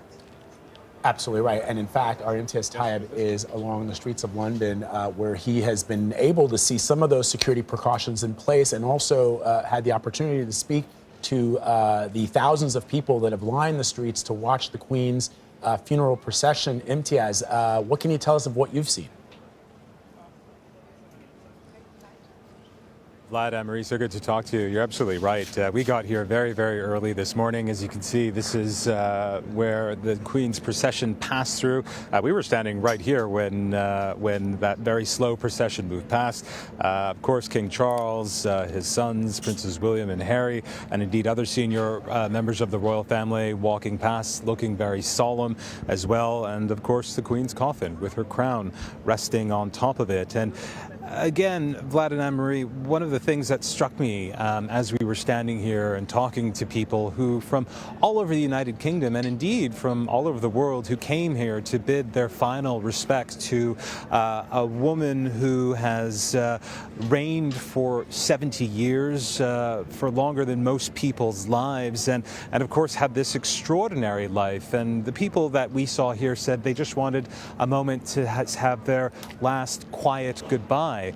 But what was so striking as we were standing here was almost immediately as the Queen's coffin passed was this spontaneous applause. People just started clapping as she moved past. And yes, this is a somber time, but many people here telling us that they want to celebrate the Queen, who lived a long life, but an extraordinary life. So a lot of emotion here. Yeah.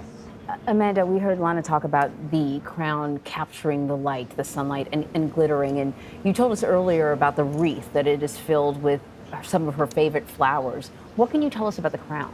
The crown is incredibly old. The first version was made in 1660, and there's been 10 different versions of it. You know, every now and then it gets dented, it gets dropped, and they have to kind of redo it. Can you imagine being the one that dropped the crown? I would just fire myself. I know, right? I wouldn't wait. It's Put yourself in exile. Put yourself in the Tower of London. Exactly. It's a very heavy crown to wear. It's like over nearly 3 pounds. And in the center is a red ruby, which goes back to the 13th century. It's given to the Black Prince.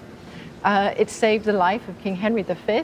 He was wearing it on his jewel-encrusted helmet, and he was hit on the head, and it helped to save his life. So it has a story to it. You know, and that, Amanda and Anne-Marie, and to our correspondents who are with us this morning, is what I find absolutely fascinating about the English monarchy. And I know a lot of people in this country will say, look, we fought a revolution against Great Britain to free ourselves from the notion of someone who is just by happenstance of birth allowed to rule over other men and women. But I do find, I think what is intriguing for a lot of people is just the continuity.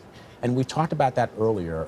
This is a 1,000-year-old monarchy that began with William the Conqueror, William of Normandy, and has lasted through multiple generations of monarchs, from Richard the Lionheart to Charles I and the English Civil War to Henry VIII, completely revamping, or some would say, reimagining the monarchy, to Queen Victoria, who had all of these grandchildren who supposedly were thought that they were going to be able to end all of the wars that Europe had fought. Instead, all these cousins, Tsar Nicholas II, King George V, and the Kaiser Wilhelm all went to war with each other, 20 million dead. But all of those things having to do with that continuity that began in 1066, Amanda. Yeah. That's right. And what was really important in the service that we just witnessed was the excerpt from the Gospel of St. John. In my Father's house are many rooms. In my Father's mansion are many houses. But the point is that it is a very broad institution, and because it has an 1,000-year history, it has a place for everyone.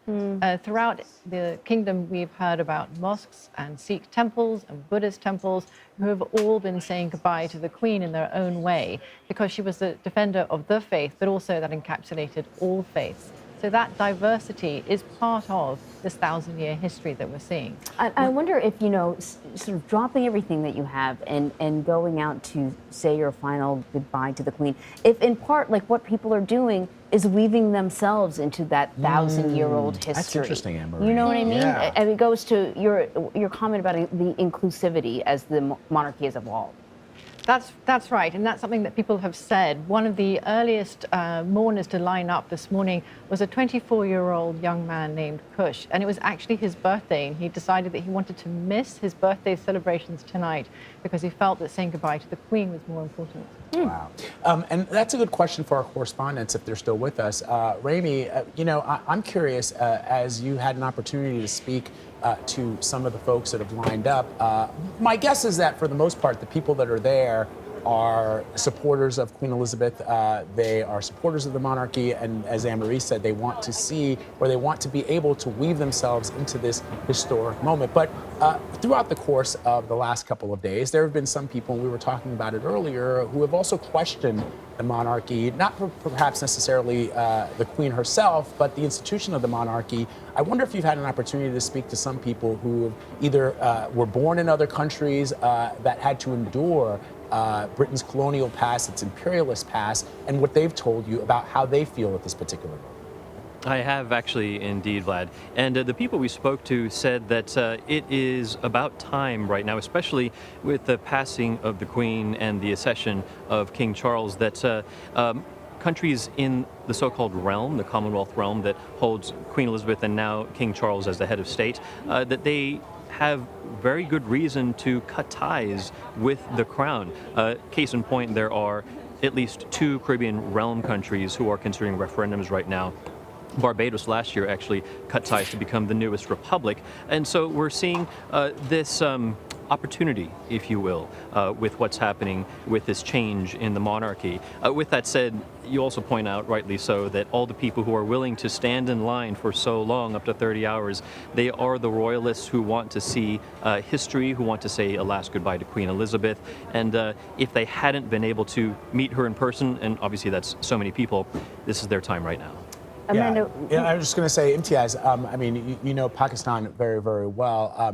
There are some who, again, this is during the time of Queen Elizabeth in 1947, the partition of India and Pakistan in 1947, a really historic and significant moment. And Great Britain at the time, when Elizabeth was born, was still very much an empire. This would have happened in her lifetime, and there are some in both Pakistan and India that have had some criticism for the monarchy. That's right, Vlad. I'm not sure if you can hear me, but you're absolutely right. I mean, it is a very complex situation, especially for those who live in the Commonwealth. And you mentioned India and Pakistan, who, after the end of British rule, we, of course, had the Queen as head of state of those nations, and then they became independent republics. But it is a very complex thing because, again, the Queen, who commanded so much respect in so many countries around the world. I'm not sure if you can see behind me, Vlad and Anne-Marie, but this spot is so important, I think, for the Queen and her procession, which, as we know, was done sort of planned with such precision. You can see the flags of the Commonwealth, and that, of course, is so significant to the Queen and so important for her. But there are going to be other countries where the question of whether the Queen remains head of state remains, and it's another country that I'm connected to, Canada. Those questions are now starting to be asked, and certainly in Australia, but we're also seeing the Caribbean as well. And so, while many people will miss the Queen as a singular individual, they are questioning the royal family, and more specifically questioning the royal family's future, whether it's in the Commonwealth or indeed other countries where the Queen still remains head of state. All right, MTS and Remy Inocencio, thank you so much, gentlemen. We are going to continue our coverage here, saying a final farewell to Queen Elizabeth II. In the meantime, though, we're going to take a quick break.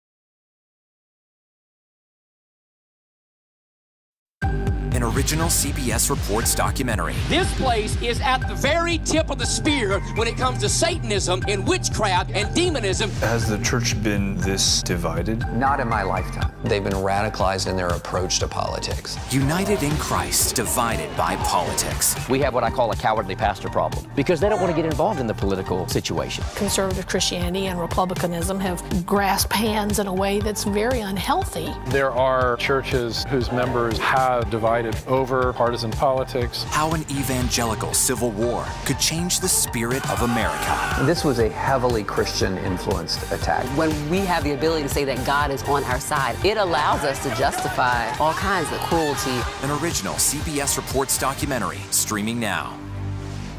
I'm here for you. Take an orange? Yes. You do? Here. America needs drivers. And we're here to help. What are you learning from Girls on the Run? Never give up and to always keep trying. If I'm a parent in your state, I'm like, what's Congress doing? Beyond this gate is actually the border with Ukraine. We've seen people not just opening their hearts to Ukrainian refugees, but their homes. Where will you go?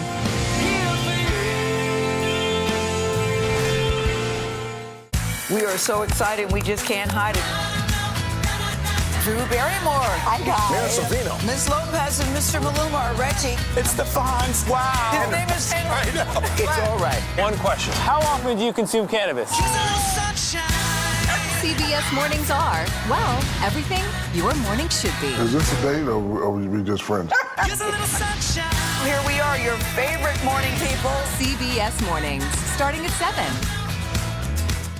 When weather is about to get extreme. We're talking about hail, we're talking about tornadoes, damaging wind. Every second counts. Let's now take a look at what that really means to you. That's why CBS News and the Weather Channel have come together to bring you virtual weather technology so advanced, so real. We can show you what it's going to look like when the storms come through. You'll see what will happen, where it will happen, before it does. Feel the forecast on CBS News. Time to get prepared. People from every corner of America facing challenges. Everyone is just looking for some type of connection. Just raise your hand and say, hey, I'd like to help. Coming together to find solutions. We are going to do something about it. Their stories are our stories. Welcome to Eye on America. Stream now on the free CBS News app. CBS News Sunday Morning with Jane Pauley on CBS. We have an inspiring story that started with a strange act of kindness. Yeah. We found it. You're kidding me! We got on. We share stories that lift you up and brighten your day. The Uplift. Stream on the free CBS News app. All right, we are back now as we look at pictures from, these are live pictures coming into us right now from the United Kingdom in London and Westminster Hall, where Her Majesty Queen Elizabeth II is lying in state. The coffin will be there for the next 4 days. The United Kingdom will allow mourners to file pass to pay their final respects to the Queen before she is finally laid to rest on Monday the 19th. Roxana Saberi is following the latest in London. She joins us now to talk about some of the things that she's seen as we already see, Roxana, people that are preparing to wait for the day that the Queen's funeral will take place, which is on Monday. And there are already people lining up in anticipation of that. Yeah, Vlad, they started lining up actually 2 days ago, the ones who really wanted to be in the front of the line. Others came last night, some this morning. There has been a steady stream of people. There's a bit of a gap here now, but we have spoken to several of them this morning, and the line actually stretches as far back as we can see. The crowds have now been moved along so that they can go down this pathway across the bridge and eventually to Westminster Abbey to pay their final respects to the Queen and say farewell to the only Queen they've known. We've spoken to people from across the country, some from abroad. Some told us they had actually met the Queen. One woman was an 8-year-old girl when she gave the Queen flowers. One man said that he had been an usher at the Royal Opera when he met the Queen, and both said that she had a gift for putting people at ease. But a lot of the people here have told us they never met the Queen. They admired her from far, but they felt they wanted to show their gratitude to her for bringing continuity through generations, unity to this country, and because they admired her sense of duty. So that's why they came here, and many sat through the rain. Some didn't sleep last night, but spirits are fairly high. I don't know if you can tell. People feel that it's worth it to line up or queue, as they say here, so that they can say thank you to the Queen up close at Westminster Hall. Vlad. We just saw the Prime Minister, the new Prime Minister, who met the Queen just 2 days before she passed. And the leader of the opposition, as you can see, different dignitaries passing by the casket. The coffin, rather. Amanda, I wanted to sort of pick up on the conversation that we were talking about just prior to the break, right? And it's true that the monarchy has faced a lot of criticism, and the conversations are happening again. And in particular, though, not just the monarchy in sort of its throughout history, but also the Queen for having not apologized for some of the atrocities that occurred with colonialism.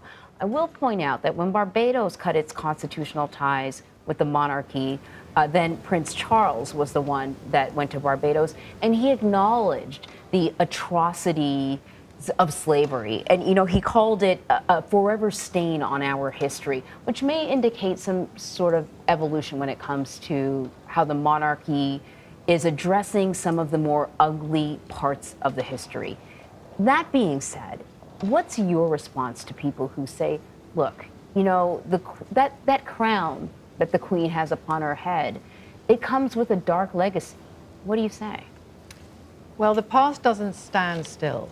And what the Queen was able to do was enact a reconciliation with the past. Humanity has a dark past, and human beings can do terrible things to each other. One of the reasons why the Queen has been such an effective head of state is that, unlike politicians who have to answer to constituencies or particularly difficult aspects of their party, the Queen can rise above it and embody the best of us, the best ideals. One of her most enduring and important friendships was with the late Nelson Mandela.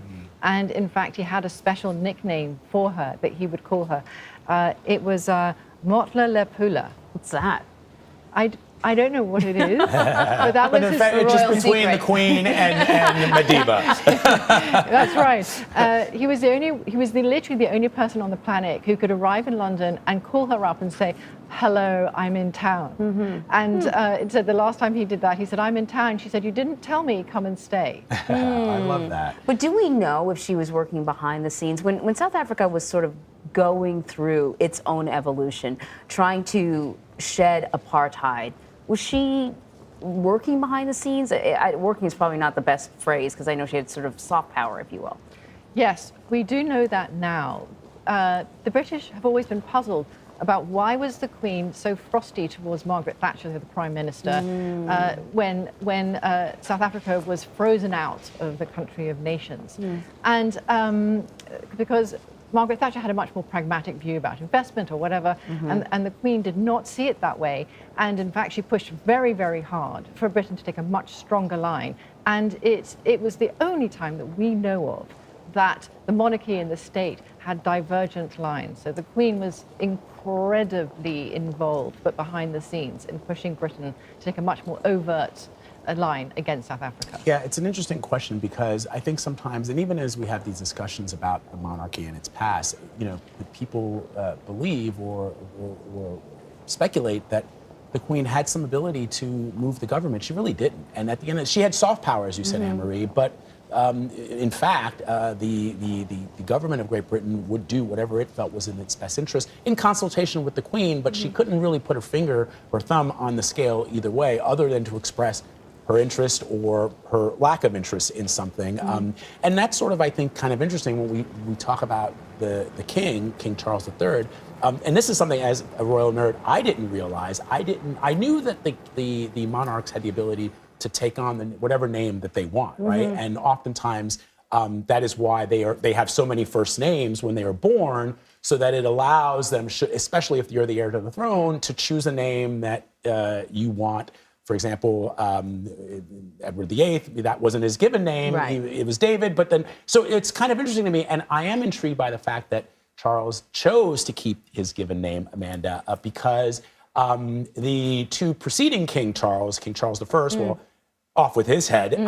He was responsible for, he was part of the English Civil War. He was ultimately beheaded. And King Charles II was a popular monarch, but from my understanding, he was known as the Merry Monarch. There was a lot of hedonism in his court. He fathered illegitimate children. So I would have thought that, that's just, and you even find like interesting sort of little details. For example, King James I of England is King James VI of Scotland. He was King of the Scots first. He became King of England upon the death of Queen Elizabeth I. So, Amanda, why do you think that King Charles chose that name? Oh, well, you're quite right that Charles I had a terrible history and ended up having his head chopped off. Charles II, though, was king during the Great Plague of Great Britain, which killed thousands. The Great Fire of London, 1666, which burned down half the city. And so actually it's rather apt for King Charles III to call himself King Charles, because it shows a monarch who could overcome these terrible disasters and catastrophes. So I think actually it does speak to the continuity and the ability to rise above tribulations. And what's wrong with being a merry monarch? Right. Well, Elizabeth kept her name, and I wondered if it was just in keeping that tradition. At the time, she said that she felt that the country needed, stability, continuity, that the country had been going through so much that this was not a time to give them even more to sort of digest and handle, and Amanda, that if he is attempting to follow in the footsteps of his mother, the Queen, that he would do something similar to what she had done. It's not a bad tradition to start. It's not. No, it's really true. It's not a bad tradition. And some of the other traditions that he's going to keep going that we know, for example, is the walkabout. Nowadays, in fact, many heads of states try not to do walkabouts because of the security risk. And he's going to be one of the very few heads of states who will continue doing that despite the security risk. And it does drive, the police crazy when they go about like that. Speaking of the continuity, one of the, again, this is what I think is kind of cool. Both Her Majesty the Queen and now King Charles III will sit on this throne that dates back to Edward II in 1296. It was commissioned by Edward II, and it is exactly the same throne. So in all the instances that we've been talking about, from Edward II to Henry VIII, through James I of England, James VI of Scotland, Queen Victoria, George V, Edward VII, they all sat on that throne. I think that's kind of remarkable. It is. I mean, when you think about the seat being that old And now King Charles finally, his destiny to sit on it as well. Yeah. It is really old, although it did have to be remade for Queen Victoria because she was so little, she was under 5 feet, that she couldn't reach, her feet couldn't reach the floor. Wow. So she had to have a special one made for her. I didn't know. That's a great detail. Amanda, thank you as always. It's great having you here. We will be speaking with you throughout the course of the events of the next couple of days. And of course, next week, you are a fountain of knowledge, and we appreciate your time here with us. And of course, we have a lot more news ahead. For now, though, we are going to leave you with some live pictures out of London.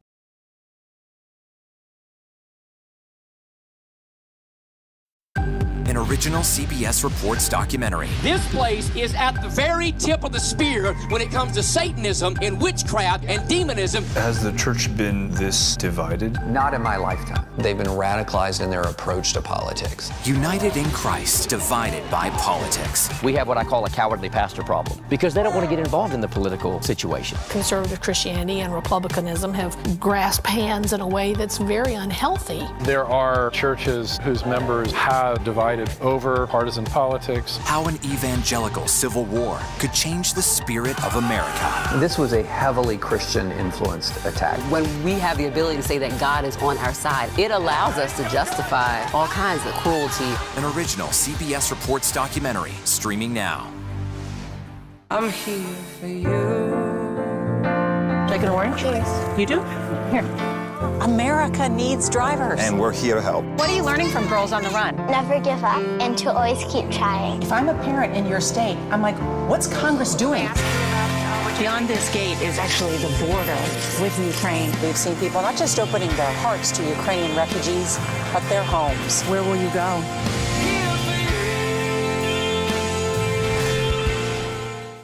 We are so excited, we just can't hide it. Drew Barrymore. Hi, guys. Savino. Miss Lopez and Mr. Maluma are Reggie. It's the Fonz. Wow. His name is Henry. I know. It's all right. One question. How often do you consume cannabis? CBS mornings are, well, everything your morning should be. Is this a date or are we just friends? Here we are, your favorite morning people. CBS mornings, starting at 7. When weather is about to get extreme. We're talking about hail, we're talking about tornadoes, damaging winds. Every second counts. Let's now take a look at what that really means to you. That's why CBS News and the Weather Channel have come together to bring you virtual weather technology so advanced, so real. We can show you what it's going to look like when the storms come through. You'll see what will happen, where it will happen, before it does. Feel the forecast on CBS News. Time to get prepared. People from every corner of America facing challenges. Everyone is just looking for some type of connection. Just raise your hand and say, hey, I'd like to help. Coming together to find solutions. We are going to do something about it. Their stories are our stories. Welcome to Eye on America. Stream now on the free CBS News app.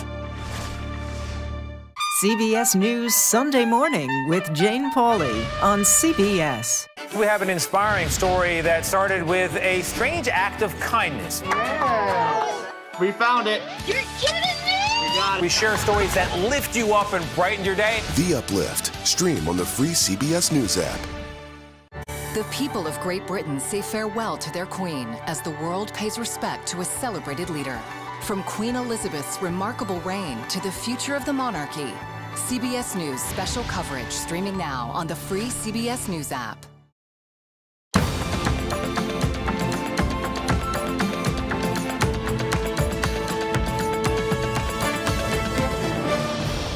Good morning. I'm Anne-Marie Green from Studio 57 here in New York. Lana Zach, as you can see, is in London. Hi, Lana. I am. I meant Lana is joining us, but I am Vladimir Duthier. And we've got to look at the stories grabbing our attention right now. Of course, we are talking about Queen Elizabeth's coffin, which has now been brought to Westminster Hall to lie in state. We're going to take you to London and to Lana as people begin paying their respects. We're keeping a close eye on the markets this morning. We're going to show you how the Dow is doing after plunging 1,200 points yesterday. And a potential rail strike is looming over the economy. We'll tell you where the negotiations stand and the impact a strike could have on supply chains. Plus, we are following the latest developments on the war in Ukraine. Ukrainian troops are now targeting the eastern Donbass region after making rapid gains in the north. We'll have more details on that ahead. And a Senate Judiciary Committee investigates allegations that former President Trump's Justice Department pressured his office to prosecute critics and to protect his allies. Captain Parrish has more on this and the dozens of new subpoenas issued in the Justice Department's January 6 probe. So we've been all morning long talking about Queen Elizabeth II lying in state, the thousands of people that are expected to pay their respects, their final respects to the Queen. And we just a little while ago saw her coffin, the coffin of Her Majesty the Queen. Let's show some of those images, which arrived at Westminster Hall. At 3 o'clock. And so it has been there for some time. That's some images of the procession heading down there, left at Buckingham Palace at 2:22. And you know what's sort of interesting? Her coffin arrived at Buckingham Palace last night, and it would have been really the only time that the royal family has been able to mourn privately in their home, her home, just for an evening, and then once again, because she is, of service, they have to sort of turn this mourning over to the public. Yeah. So it's had a brief few hours to really, really mourn as a family together. And Anne-Marie, I recall, we were live on the air when Buckingham Palace issued a statement that the Queen was ill and that members of the royal family were being asked to join her at Balmoral in Scotland. And we'll maybe never know this. We may never know. If she had already passed by the time her son, now the king, had arrived, and her grandchildren, or if they had an opportunity to say goodbye to her. Of course, I'm sure as a 96-year-old, you probably every time you speak to your mother, you would make sure that you made it count because you never know. But I am also intrigued by that, the fact that they got to pay their final respects. And then, as you pointed out yesterday, would have been that last moment that they could be with her alone for the very last time before they bring her back to the public, her people, her subjects, if you will. And that is where she will lie for the next couple of days until Monday. Yeah. So let's bring Lana back in here, because Lana's been outside of Buckingham Palace basically this entire time. Lana, sort of walk us through kind of the events of the day. And, we always sort of ask you about the mood there, but I know the mood has kind of changed and ebbed and flowed as the days have unfolded. Yes. So give us a sense of just what it's like there now, what it was like, shortly after we all learned that she had passed away, and how things have changed. Well, I remember the moment when you announced the consideration on the Queen's health, because at that moment, Tanya Mills and I started throwing things into a suitcase, knowing that we may need to be here, and had no idea at that point how long we might be here. But we arrived, and right after she passed, very early in the morning on Friday here, London time. And through this time period, it has been a yin and a yang. It has been joy. There has been sorrow. We have heard applause. I have witnessed tears. And when you're talking about that last moment with the Queen, I thought I would just mention to you, Anne-Marie and Vlad, that it's of particular significance that the room that she spent the last night in here at Buckingham Palace was the Beau Room, and it overlooks the garden, which for the Queen was part of what she really loved about Buckingham Palace. For the most part, she thought of this as the shop, and she had described it before as living above the shop, because this is the seat of power for her, and this is where she worked. But the garden and her dogs, as you know, are where she derived her joy when she wasn't out greeting the public, and that is all that love we have seen return to her, particularly in that moment last night when her body returned for the first time, and all the lights were lit up on people's cell phones, and that spontaneous applause happened, and it grew in size as we could very clearly see that wreath that you guys mentioned that had flowers from Balmoral, the royal standard draping her coffin, and people really saluting and applauding a queen that they felt like had really devoted herself to them. Lana, as you saw, Princes Harry and Andrew were in the procession behind the Queen's coffin, neither one in a military uniform. Why is that notable? Well, it actually made it very easy for me to spot them, in part because they weren't wearing their military uniforms. Harry, with his red hair, you could see him very clearly. They obviously were not wearing their uniforms as a matter of symbolism. We had talked before about why this was a military processional, why the Queen, in her position as the sovereign, was the head of the armed forces here, and all of the other members of the royal family had some level of military assignment, military rank. But Andrew, given the recent scandals, particularly with Jeffrey Epstein, was asked to step back from any formal duties. He then wasn't wearing his military uniform as a clear indication that he was in a different category. For Harry, he had decided voluntarily to remove himself from the category of a working royal, and so he was also told that he should be wearing he should be wearing non-military clothes. But he also spoke about that, saying that wearing a military uniform doesn't necessarily denote whether or not you served. And obviously his time in service in the military was very important to him.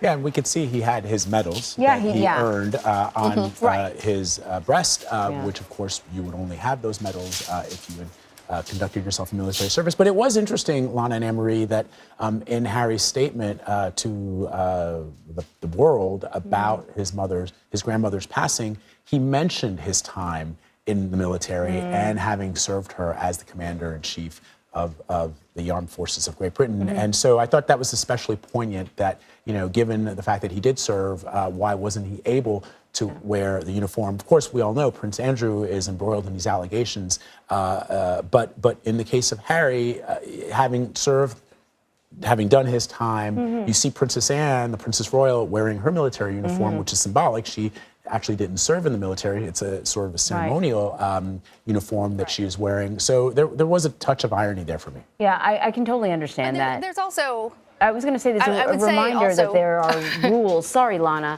That, you know, one of the things about the royal family and the monarchy is there are rules. Yeah. And the longevity of this organization, for lack of a better word, has to do with maintaining continuity of the rules. Lana, what were you going to say?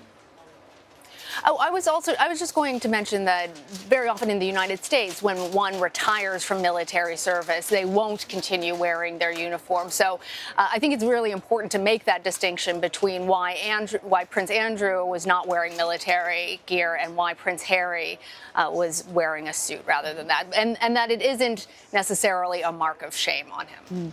So Queen Elizabeth will lie in state until Monday, when her funeral will be held. This will be, the next few days, an opportunity for the public to pay their respects. We've talked about the fact that hundreds of thousands of people are expected. 200,000 people showed up when the Queen Mum passed away. I have heard some officials warn that the line could be 10 miles long. Lana, what are you hearing about the plans, the plans to keep people safe and security, and anything else that you can tell us about how things will unfold over the next few days? Well, there are definitely contingency plans. As we have learned, there are barricades all over London at this point. And as you can imagine, all those contingency plans involve queuing up. So people will be in those lines. They are cautioned that it could stretch for miles. People are told not to bring their children. They're told not to bring any camping gear or overnight gear, though it could be as long as 30 hours people wait in line, according to the cultural secretary. She sent out that message to other folks in the government here today, warning them just about how long all of this might take. But there are these security wristbands, and we have Some people on air have asked me about these wristbands that I've been wearing, because everybody's getting different wristbands. It denotes where you're able to go. And for members of the public who are waiting in line for several hours, they're given this wristband so that they know that they've been there in line. They can step away and go to the bathroom. They can get a bite to eat. And there's also other facilities that have been set aside for people who have mobility issues and other challenges, because it is going to be really difficult. It's going to be a long line. And the other thing that potentially is problematic is that while they are expecting that they can accommodate as many as 500,000 people, it is predicted that as many as 1 million people may try and view the Queen during her time lying in state. And at some point, they will have to cut off that line. Yeah, I recall I was living in Europe at the time of the Queen Mother's death in 2002, and it was a major event in the UK, and I had never seen crowds like that other than perhaps at the end of World War II or the coronation of Queen Elizabeth herself. So it will be fascinating to see how this all plays out. Yeah, I know that, there are some soccer matches that have been canceled specifically because they just need the police manpower. And normally, if it's a big match, there'd be a lot of officers there trying to maintain the peace. But in this case, they need every man they can and woman they can get. Yeah. Lana, thank you very much. We'll talk back with you a little bit later in the hour. Of course, you are still going to be reporting there from Buckingham Palace throughout the course of today, so we'll catch up with you in just a few minutes. In the meantime, we've got a lot more news ahead. After the break, we're going to get you caught up on how the markets are doing after the Consumer Price Index report for August showed higher than expected inflation. So stay with us for that. You're streaming CBS News.